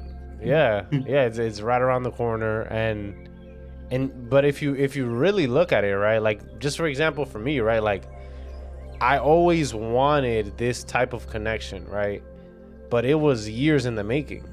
So to me, I'm like, if I waited that long, what's a couple more days, right? And I had faith, right? Like faith is, I think, one of the key things in manifesting anything. Like you have to know, even if you have no evidence and like nothing in your reality is showing that, hey, nothing is moving, you just keep, I'm on my way, I'm on the path. The whole universe is conspiring for my favor. No matter how many projects fail, no matter how many friendships, no matter how many partnerships dissolve, like I'm constantly moving forward, and you will get there. I feel like I am an example of that, because I've tried so many different things, and I just kept surrendering to it. I said, okay, that didn't work out for years, like 10 plus years, and I just kept saying, one day it's all gonna click. I don't know how it's gonna click, I don't know when it's gonna click, but you know what, I'm just gonna keep showing up. You know, Anthony says, you got to drive the car for it to reach its destination. Exactly. You know, exactly. And there's going to be roadblocks. You're going to have to pay some tolls along the way. You might get rerouted. You just never know, you know? And the only thing we can do is keep moving forward. That's the only thing that's in our control. We could either surrender, and like go back, right? Or we could just, like a boat in a river, surrender to the flow of the river, you know? And then it takes us where we need to go, right? And there's curves and there's bends, and, you know, so that's one thing I've learned in this journey is just like surrendering to the universe will allow you to get to your destination in a way where you could never have imagined it. Like whatever you're trying to conceptualize in your brain, the universe has such a greater plan at the end of the day. Like, and way more options. So many, it's infinite, and it's the perfect. And when you get there, you're just gonna be like, I would have never thought about that. I would have never seen that. And that is like the most dopamine you could have, honestly, because it's like you have this dream, but then it's just like I could have never made that up, but I surrendered to it because it's awesome. So yeah, guys, I'm very passionate about this because I've experienced it, you know, and I try to consciously do it, but when I surrendered is when it happened, right? Like I had to surrender to it. So how about you, Chand? What is your experience with the relationship between surrendering to the universe and consciously creating your reality? Yeah, that's a great question, and I appreciate both y'all's insights into this because it is a pretty expansive topic, and yeah, it's valuable what each of you have said here. What I find is that, yes, this is like a yin and yang. This is a wave, right? It's a wave. Get wavy. So when you have like this conscious creation control, right? That's the yang. The yang is the external, the output, right? The yin is the receptive. So the yang, you say, I am this. I'm gonna buy a house.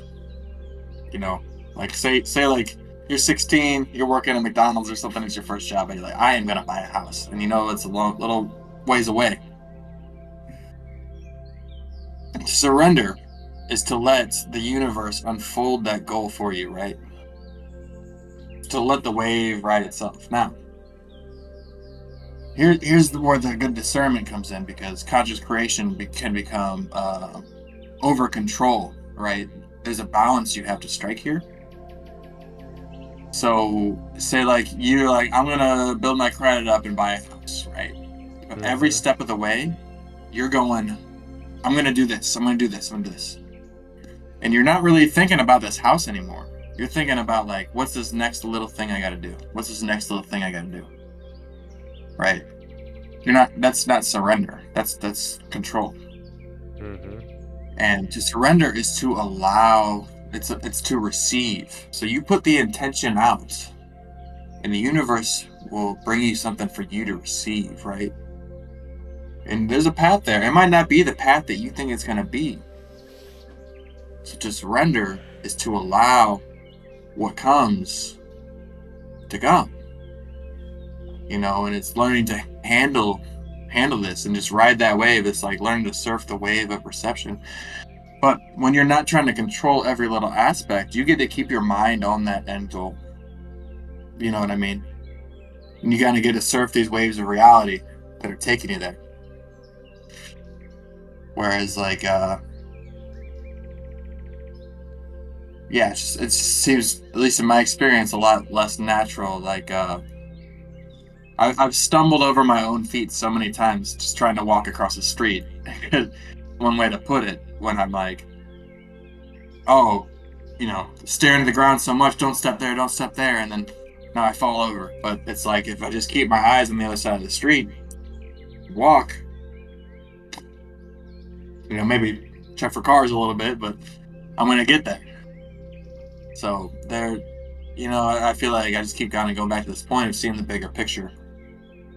Just look at the long view, look at what you want, and keep your mind there. Just a one-pointed focus, and absorb that in. And just allow everything to happen, because the universe is going to support you. It's going to put everything on your side. But the moment you focus on something else, even if it's another step, if you're not still focused on that big goal, you're almost diverting yourself. Now you're taking the scenic route, you're taking the exit, you got to stop for gas, and now, you're trying to get to another state, but now you're actually just turned off in this town. Now you're sightseeing there. Now that's your whole vacation now. You know what I mean? Oh, now you're living there.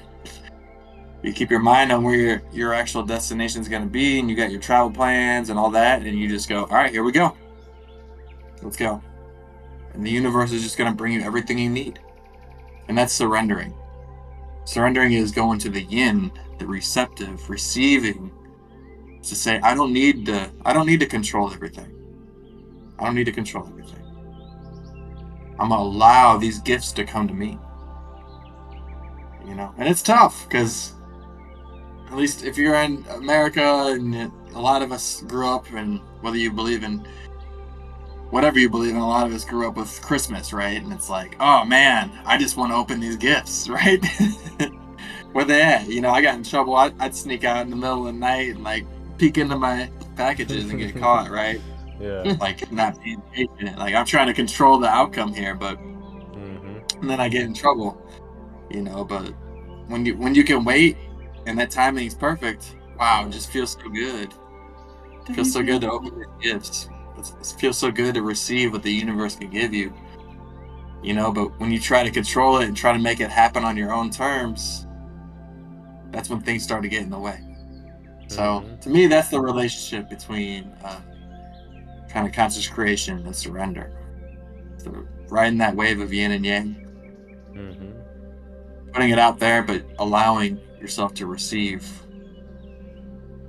Amazing. You gotta be conscious of the creation, but detached of the outcome. Yeah, and Gizion, he actually asked, so we set our goals and not get affected by the setbacks or failures, right? And I feel like you guys cover that. Like because one setback might contain the information you need to succeed at the whole. And he also says, I used to watch a lot of Christmas movies, even though I wasn't there, but I felt the same rush for the character. All of us, man. All of us. Definitely say, like, you could see like a video game, you like an RPG. It might be like a 60 to 100 hour game, like Skyrim. But you're kind of always heading toward the goal. But the game's going to bring you these stops along the way, and maybe it doesn't even make sense at the time. But you're getting that equipment, you're getting that loot, you're getting those items that you need, so that when you get to that end, you're prepared to be there. Like we might say, like, I want to, I'm starting from nothing. I want to have a Fortune 500 business. You can't just go from 0 to 100 like that and expect to succeed. There's a lot of lessons you got to learn along the way. So the universe is going to prepare you for that. But if you're holding on to control the whole time, it's like, am I playing the game, or am I only like just running around killing monsters? Am I only grinding? That's the difference there. And then once you get used to it, you can start using the same principles to pull in other people that will help you support the load per se. You don't got to do it all yourself. You can then call in people, and then everybody will do a little chunk of the dream, and then it's easier to have a bigger dream. Yeah. And you get there quicker. Oh yeah. So that's just something to look forward to for the people who wonder, why do I really do this? Because like we're just talking about like base level. Yeah. These are only base level examples. They always lead to something else. All healing always goes both ways, and it always leads to something else. It never stops. It's just a beautiful, beautiful game that I recommend more people should play. Yeah. And going on the example of the games, right? I just had this analogy, right? Like when we play like MMOs, like World of Warcraft or like Guild Wars, right? Like what you typically do is you level by yourself, and then you find a guild or a clan, and then you take on bigger monsters, right? Raids and dungeons, right? So, I always see so many analogies with like art, right? Because games are art, and movies and films and all this stuff. And they're telling us how, we should live life, right? And it's so important, right? Like to find others when you're ready, when you've leveled up, and you keep pressing forward, to find others that could now join up with you, link up with you, and then you keep moving forward, because that's how it's always been, right? Like this whole independent thing now is like, it's what's the word, it's isolating, right? Like you're like, nothing is an island to itself, right? And together we're so much stronger, right? And there's been so many studies of like the power of group meditation and coherence and just community structures. So I did want to go ahead Ted. That's why they want us all in our individual rooms playing a reality game where we can't level up, versus like all leveling up and then actually working together. Because again, I used to play a lot of those games too, and then I just was hit with this thought of like, why am I spending so much time building a character in which like is not there or not real, when I could put the same time on building this character, which gets me through the game of life. Literally. Yeah, Tej, you used to play RuneScape too, didn't you? Yeah. Same. Yeah, you played it too? Of course, bro. That is the biggest grind. I had my wood chopping on 99 and fishing on 99. Come on now. And mining too. You gotta get the mining. Oh, that was tough. Yeah, we had the same thing. It's like, I feel like I go to work. At the time, I was like, I go to work all day, and then I come home and I just work. Like, what am I doing? Yeah, yep. Man.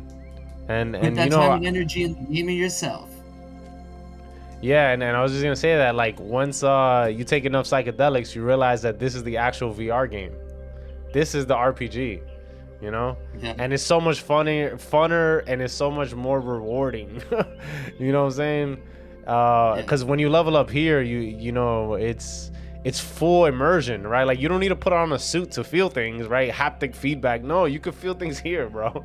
And this is a permadeath game. It's like Dark Souls or Elden Ring. Like when you die, you die, bro. So make sure you live it right. And you might come back to life. You will come back to life, but that's another topic. We haven't touched on reincarnation yet, but games imitate life. So, yeah, man. Yeah. You'll be back just as a different character, different player. Yeah, it's so true.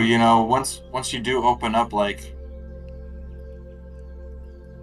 okay, I guess like when you're in the Matrix, right? And by the Matrix, I mean just like modern society of like, you're raised, maybe go to public school, like a lot of us, or even just private school, and it's like, no, you're supposed to go to college. You're supposed to go just find a job. Hopefully it's something that you love to do. But I think for a lot of people, it's maybe not. But whenever you consciously create the path, like the goal, I am gonna be a blank, and that's my dream for my whole life, and once you enter on that path, you do step out of this like safety. There's like a safety net of like, oh, I could just go have some job, maybe like a 40-hour job, and I got health insurance, and I'll be comfortable and safe, and I can watch Netflix or just enough to get by. But it's like when you take that risk to really follow your dreams, to say I am empowering my life to its fullest. I mean, you really do like start going on a video game type path, like you're taking risks. It could be scary. What they don't have I mean, I guess in some games too, you do. Like, you feel some emotion. Like, something scares you. Like, you ever played Resident Evil 2 back in the day? You're a kid on Oh the yeah, PlayStation. Oh my god, the zombie, what? yeah, But in real life, it's like, oh man, like, I'm gonna take a risk and how am I gonna eat? You know, but then the universe just comes in. They're like, I got you. I got you. I see you're actually trying to follow your dreams. You have entered. You're like you're the main character now instead of just another NPC. You know, and it could be a wild adventure, but the universe is gonna have your back, right? If you stay true to your path. And maybe you do gotta pass away and come back in another life. Maybe you have some karmas to work out, but in the end, it's a long journey. But yeah, it really does become a game. You get to play, you get to experience the unknown, right? That's what a video game is. You buy a game because it's this new thing. You got a new story. It unfolds in front of you. And when you step out into your life and you're dropping these I am affirmations to get what you want, then your life becomes a video game. It unfolds into the unknown as well.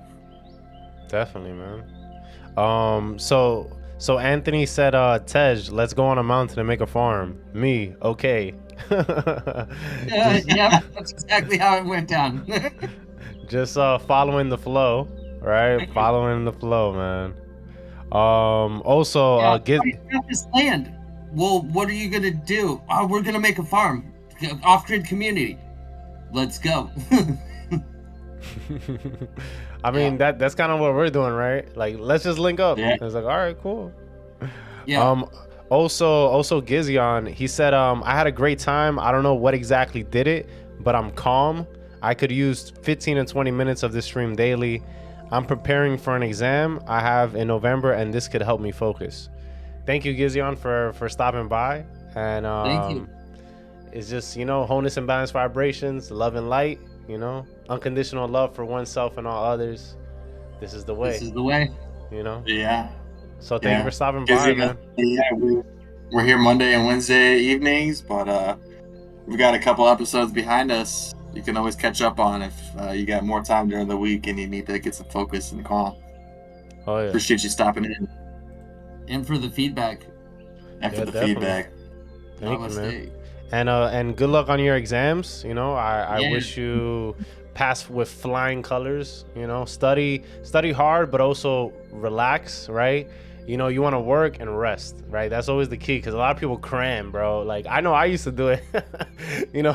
One day before the exam and just midnight just going ham, and that's not healthy, so that's all I would say. And you can make a little affirmation for yourself. I am prepared and ready, or I have the information needed, whatever resonates with you. And then it's just like a small, quick, easy way to remind yourself that you're good to go. I love that. That's good. That's good. I think a lot of students will benefit from that. Like, I'm prepared. I'm calm. I'm ready for any question that comes. I'm prepared for anything. That's really good. Yeah, even when you get hit with something and you're like, oh, I don't know, and then you like, oh yeah, I do, I am prepared. Like, you literally you took the moment, you extrapolated it, you reframed it, and then you put it back into reality, bro. Like, what? And it was that simple, that quick. And that's what's happening all the time. Like, so once you can acknowledge what's already happening and start to utilize it, you can do it quickly, efficiently, wherever you need it. And it's like, it's a beautiful, powerful, the ancients, this is probably just an ancient technique that they've been doing forever. And the I am teachings, they talk about how the I and then the M is like the process of literally you're taking the love and expressing it out into matter, or the atomic field. So kind of unified field theory, but we'll talk on that at a different time. Tune in for next time, next week. Right here on unified field theory. Have you guys ever been in a position where it's like The kind of Twilight nervous? Zone? you gotta do something. You gotta like your knowledge has to come out, and you're like, I don't know how I'm gonna do it, and then it happens, and you're just like, oh yeah, that was easy. It was in me the whole time. Holy cow! Like Every podcast. yeah, I'm know, like, I have no idea what we're talking about today, but hey, I surrendered to it, and then we end the podcast. It's like, wow, that was actually pretty good. Yeah, man. It's just it goes back to conscious control and surrender. You know, it's like yeah. gotta study, but at some point it's in you. You know, when it comes up, you'll see. With the faith and trust, you'll see. You know what's up. Hopefully, at least most of it. Yeah, and then Definitely. I've also learned that things that it's, at least for me, it's harder to learn things that aren't of like, if they aren't really backed up into the fabric of reality, I guess. Like if they're not really truthful things, it's hard for me to like, it's hard to learn it as a system. It's like you can almost kind of feel the distortion of the energy of the process. So just kind of remember that too. Like if you feel like you're having to really work hard to teach you or teach yourself this one thing, maybe that thing that you're trying to work so hard to teach you just isn't really the thing that you're supposed to be learning. Maybe it's similar, but it should never feel like the grind, man. It should be, if this is what your heart truly wants, it should be easy to find some sort of way to find passion in it, to like reframe some little angle where you're reminded of the passion of it. Like it shouldn't feel like you're the meat grinder the whole time. There'll be times, yeah, but then you do the meat grinder because you love it so much, and then you'll, you know, that'll be there. But yeah, and that's a perfect segue to a comment that Gizion made. He said, he said two things. He said, that's exactly how I went past my college. I'm taking my sweet mumps for this one, and that's perfect, right? That's the grind, or not the grind, but the yin and the yang, right? Like you're working, resting, right? It's you're going with the rhythms of life, right? And as men, we have a daily cycle, right? We follow the sun, right? Like the sun comes up and it goes down, right? Women follow the moon. They have a lunar cycle, right? Every 28 days. So, and also he says, that's a great feeling when you actually end up doing something you doubted, right? And what I wanted to show to that is this feedback loop here. If you notice right here, so what that's showing is that every time that you complete one of those circuits, it just keeps feeding back into itself, right? So every time you doubted something, every time you were unsure of yourself, but then you succeed, you build momentum, you build strength, right? You build more experience, right? That now the next time you go at it again, you're more confident, you're more courageous. You're like, I know it now, right? I've seen it, I have the evidence, it's tangible. Right, so go ahead, Tej. I feel like you want to say something on that topic. No, just that loop, because you're like, you're saying it perfect. That's like the first little closed loop that sustains your continued growth. So yeah, and how he was just talking about how he's caring enough to slow down. There's self-love and healing right there. Definitely.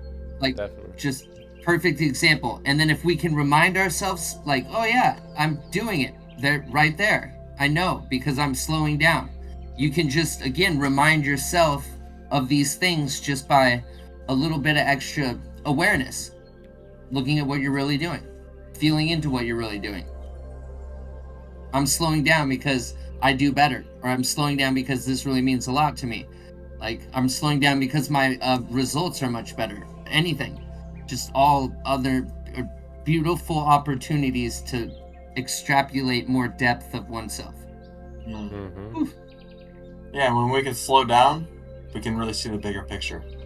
We leave the reactive state and enter like the top of the mountain foresight state. You know, we can see the landscape.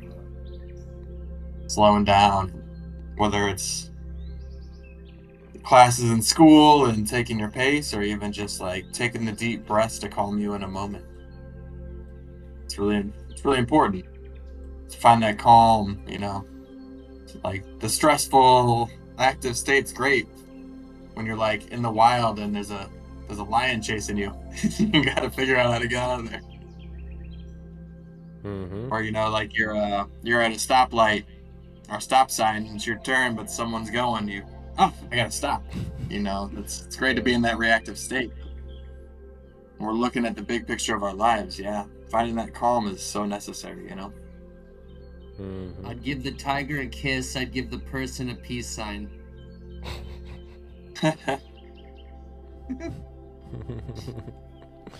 Yeah, man.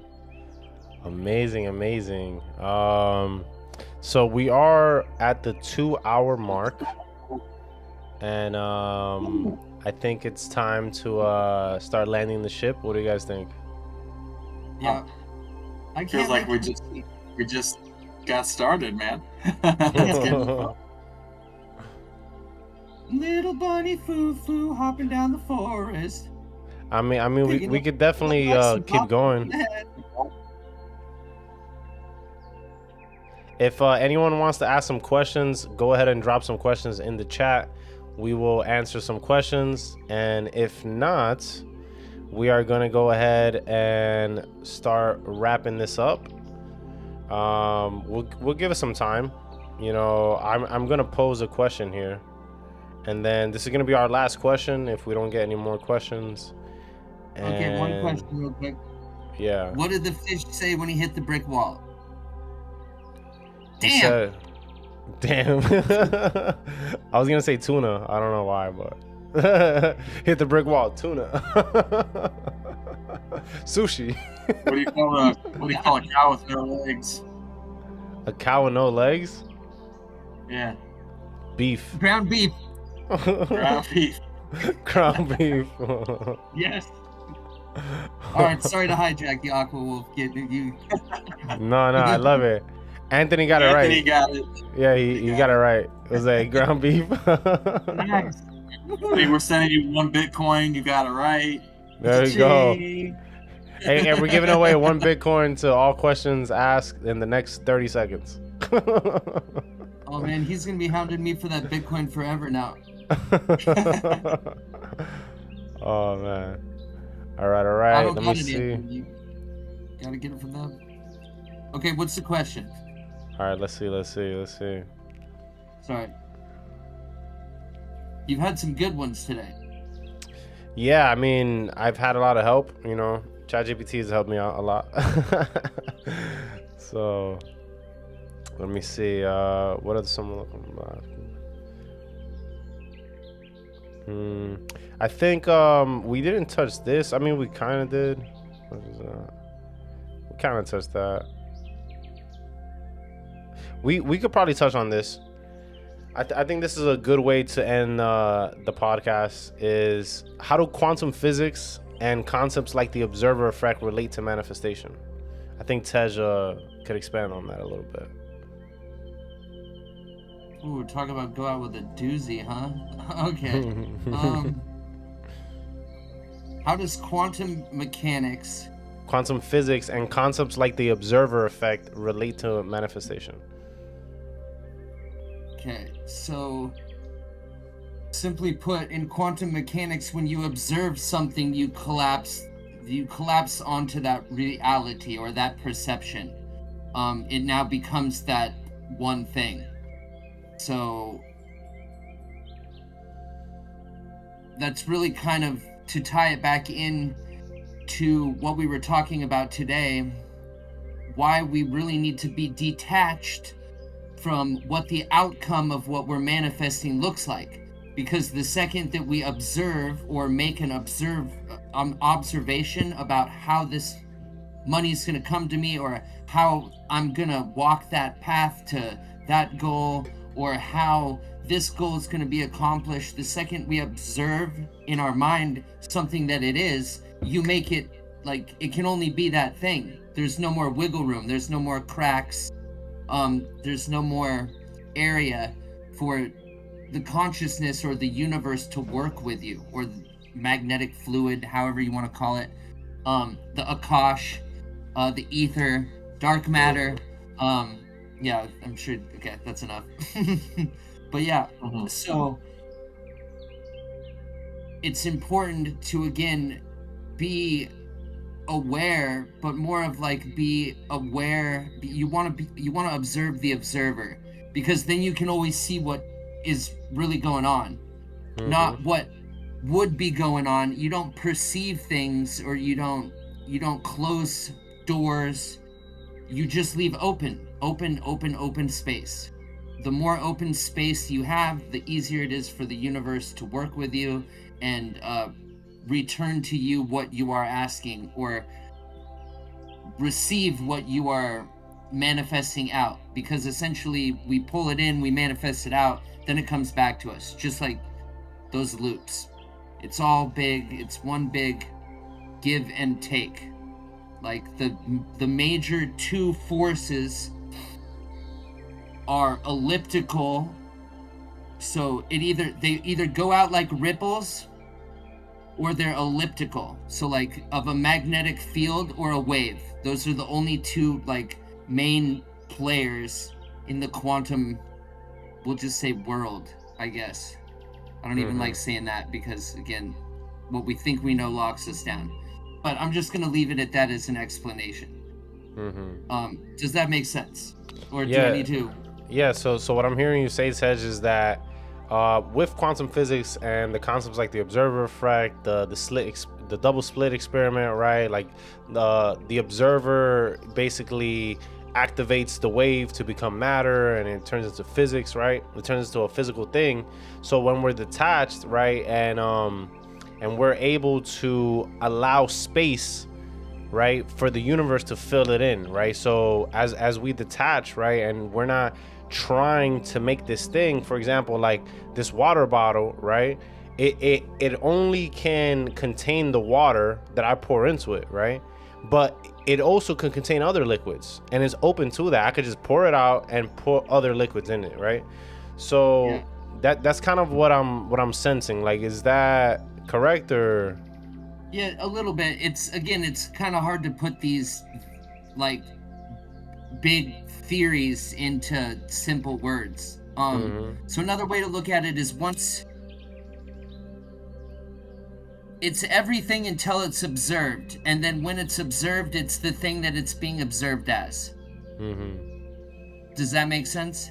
Yeah. So it's basically, before we see it, observe it, right, set our intention on it, it has infinite possibilities, and then the minute we look at it, it becomes what we thought, right? You've imposed a possibility onto it, and then it makes that.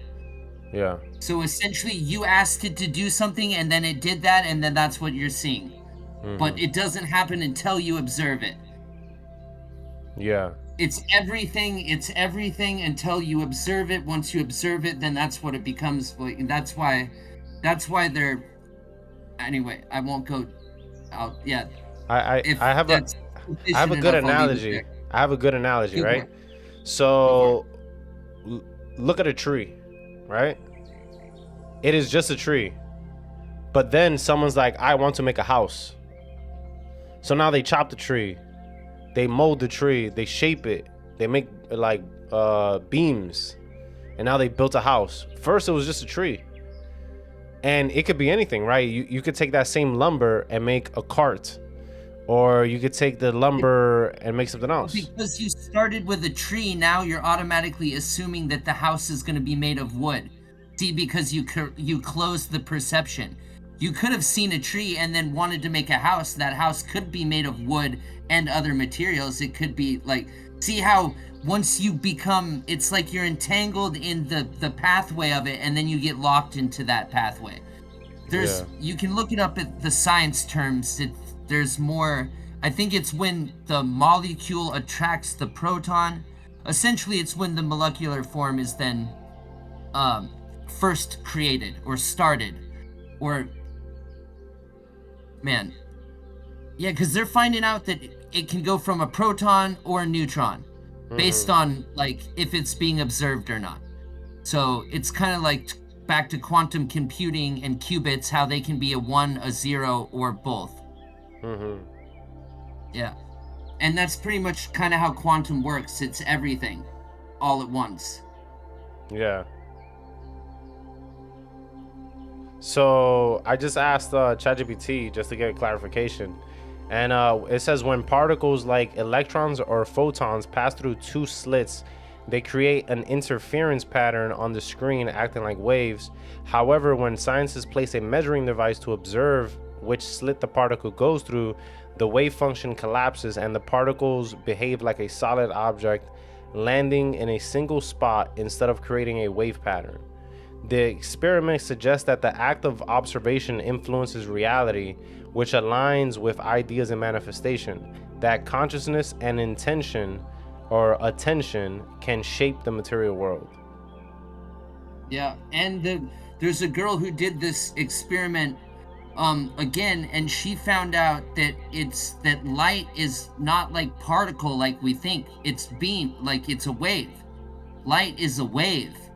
Like, because Newton always suggested that light was like a stream of protons, but light is more of a wave. And then so what you're seeing is when they look at it, it's like a pattern on the back wall, and that's because two of the waves, like the high wave and the low wave, have intersected, and it creates nothing. Like they cancel each other out. Definitely. Definitely, Yeah. definitely. All right. How about you, Chama?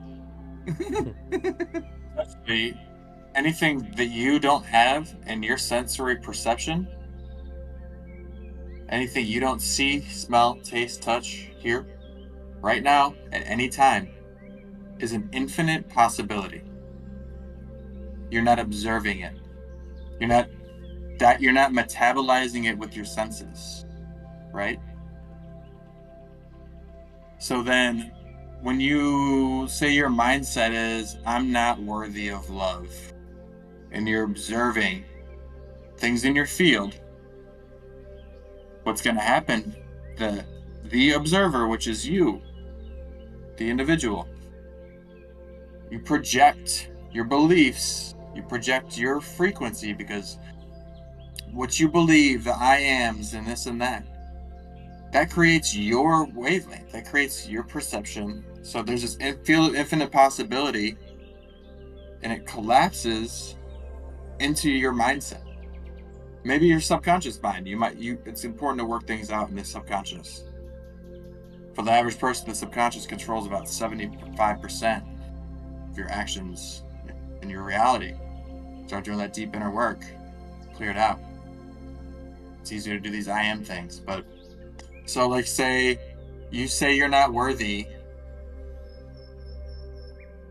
of love, and you constantly have these relationships that are just falling apart, and they're reinforcing this feeling because you keep thinking it.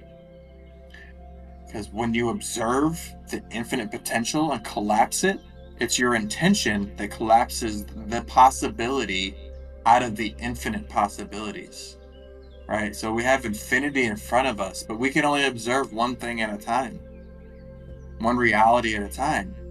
And that reality is going to be what our intention is. Okay? So what So you believe... the I am practice is to shift our intention to say, I am worthy. I am worthy. It's not I'm not worthy anymore. Now it's I am worthy. So now you're starting to project a new energy out. And out of that field of infinite possibilities, you're collapsing a new wave, a new frequency. And your reality is shifting and changing as well. So now you're starting to have relationships where you are feeling worthy. And it might even feel uncomfortable at first, right? Because you're not used to it. But as you keep saying, I am worthy, and then in a year, now you're observing these beautiful, loving relationships in your life. So Chan, what I'm hearing you say is what you believe in is what you're going to see in your reality. The thoughts that you believe are going to be what you project and see in the reality around you. Well, we could go deeper and say that it's not really your thoughts, and it's actually how you have energy blockages in your system. And maybe we'll talk about chakras one day and energy flow. But dramas and traumas in our life prevent energy from flowing to its maximum functionality, where there's resistance in the nervous system. So the nervous system is electric. Stresses, traumas, and dramas restrict blood flow through tension, and that tension slows down the electromagnetic transmissions through your body, and that can affect the way you think. So you can go really deep. I mean, this is where we start getting into somatic healing, things like that, chakra work, energy work. So it's more than just your thoughts. It's like, why do you have certain thoughts to begin with? You know, why do you feel unworthy to begin with? What made you feel unworthy? And can you see that that wasn't you, but maybe someone projecting their reality onto you? So again, we can we can use this practice to start diving deeper and deeper into our energy body, our emotional body, our subconscious mind. We can really start to use these practices to get to the depth, the deep stuff. Exactly.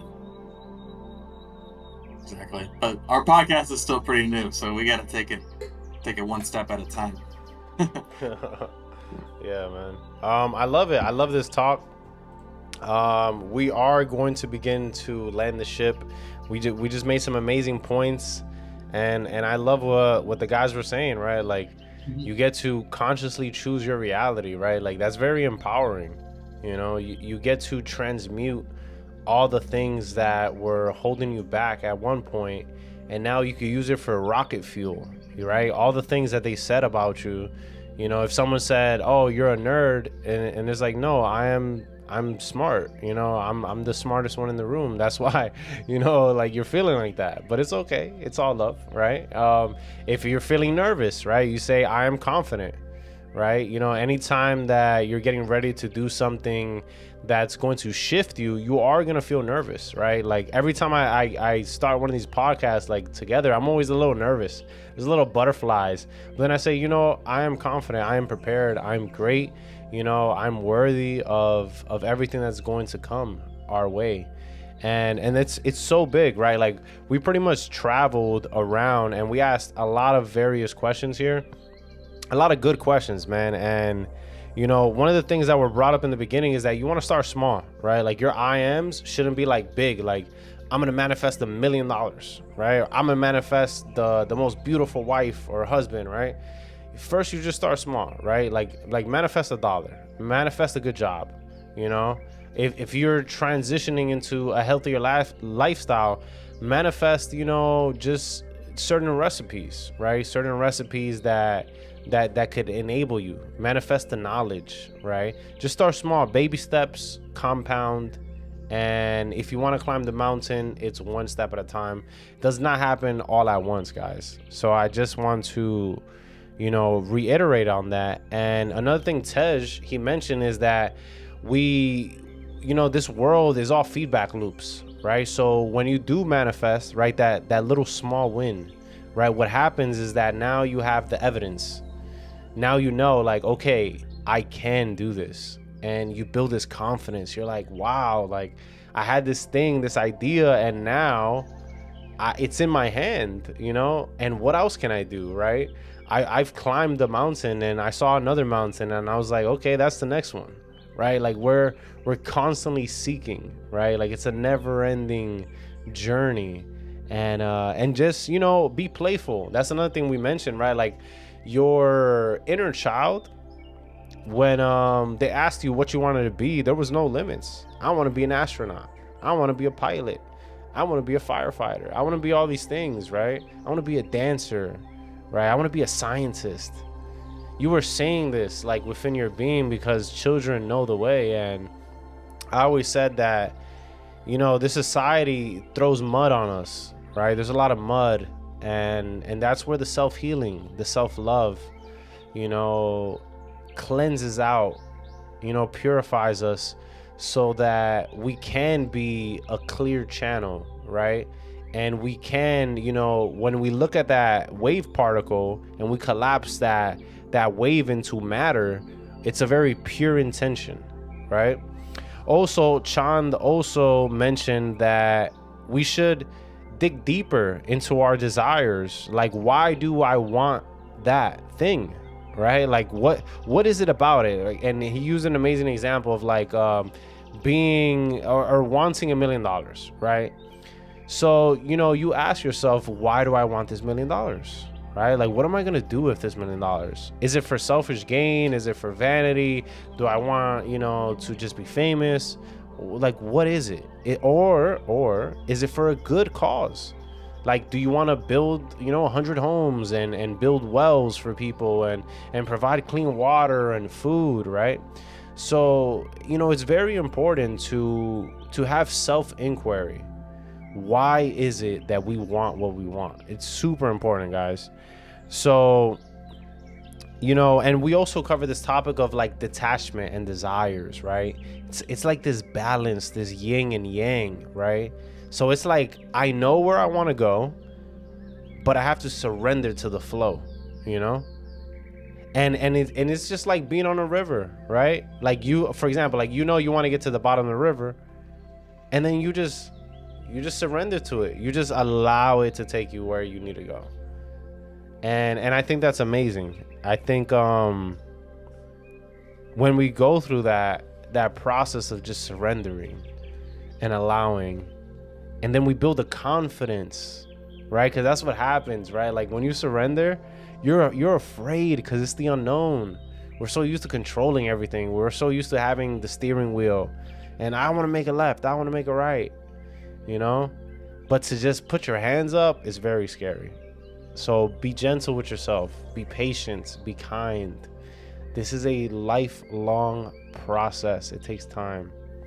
So with that, I feel like I tried my best to summarize some of the topics that we talked about. We did talk about a lot of things, and I appreciate everyone that tuned in. I appreciate your attention, your energy, your patience, your willingness to explore.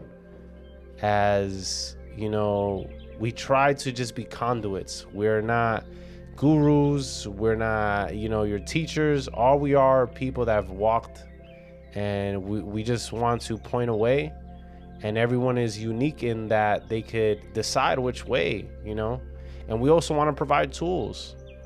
Not everyone will choose the exact same tools, right?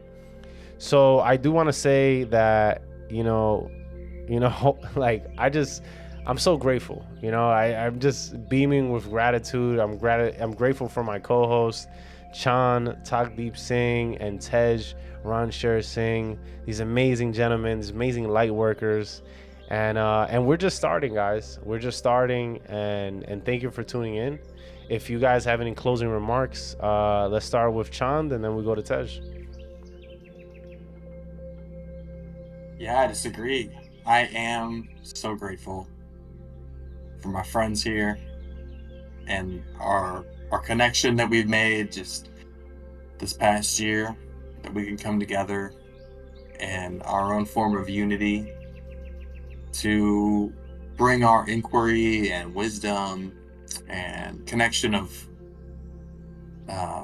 science and the more etheric, and offer them as a gift for others to also bring in some self-inquiry and to just further explore their lives, like through a new lens, perhaps, or maybe looking through a lens they understand in a new way.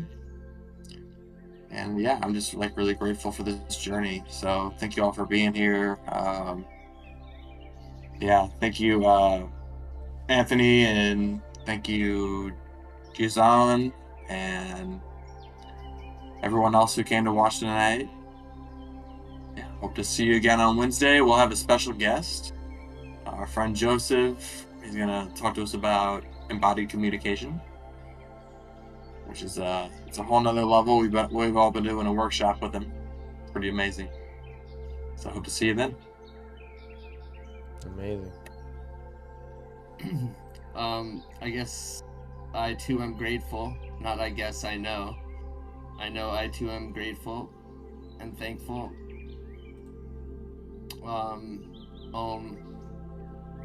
Yeah, I really just can't stress enough to anyone listening, play it like a game, the game of your life. Reframe it like the game of your life that the favorite video game you've ever wanted to play, or the favorite game you've ever wanted to play. Just start seeing how your creativity of your mind, used with your awareness and mindfulness, you can really start slowly but surely making every experience an experience the one you chose. At least you might not love them all, but you will have at least chose them. You will start to see you're slowly but surely becoming more in control of your life in all areas. What you think, what you do, what you speak, what you believe, how you act, everything. Just slowly but surely. But just remember, have fun, be gentle, joy, and approach it with joy, because everything can be transmuted easier with joy. Everything can be accomplished faster with joy. Trauma can be processed better with grief. Trauma and grief can be processed best with laughter. So try and use these things to your advantage. We want it to be easy and painless. There's no sense for all of us suffering. The ones that do help the other people suffer less, and then them suffer less, and then soon there will be no suffering. It's not really that complex. If you just start making less of it and less of it and less of it and less of it, you'll wake up a day where there is no more. So thank you for helping us do that. Love and light. Unconditional love for oneself and all others. This is the way.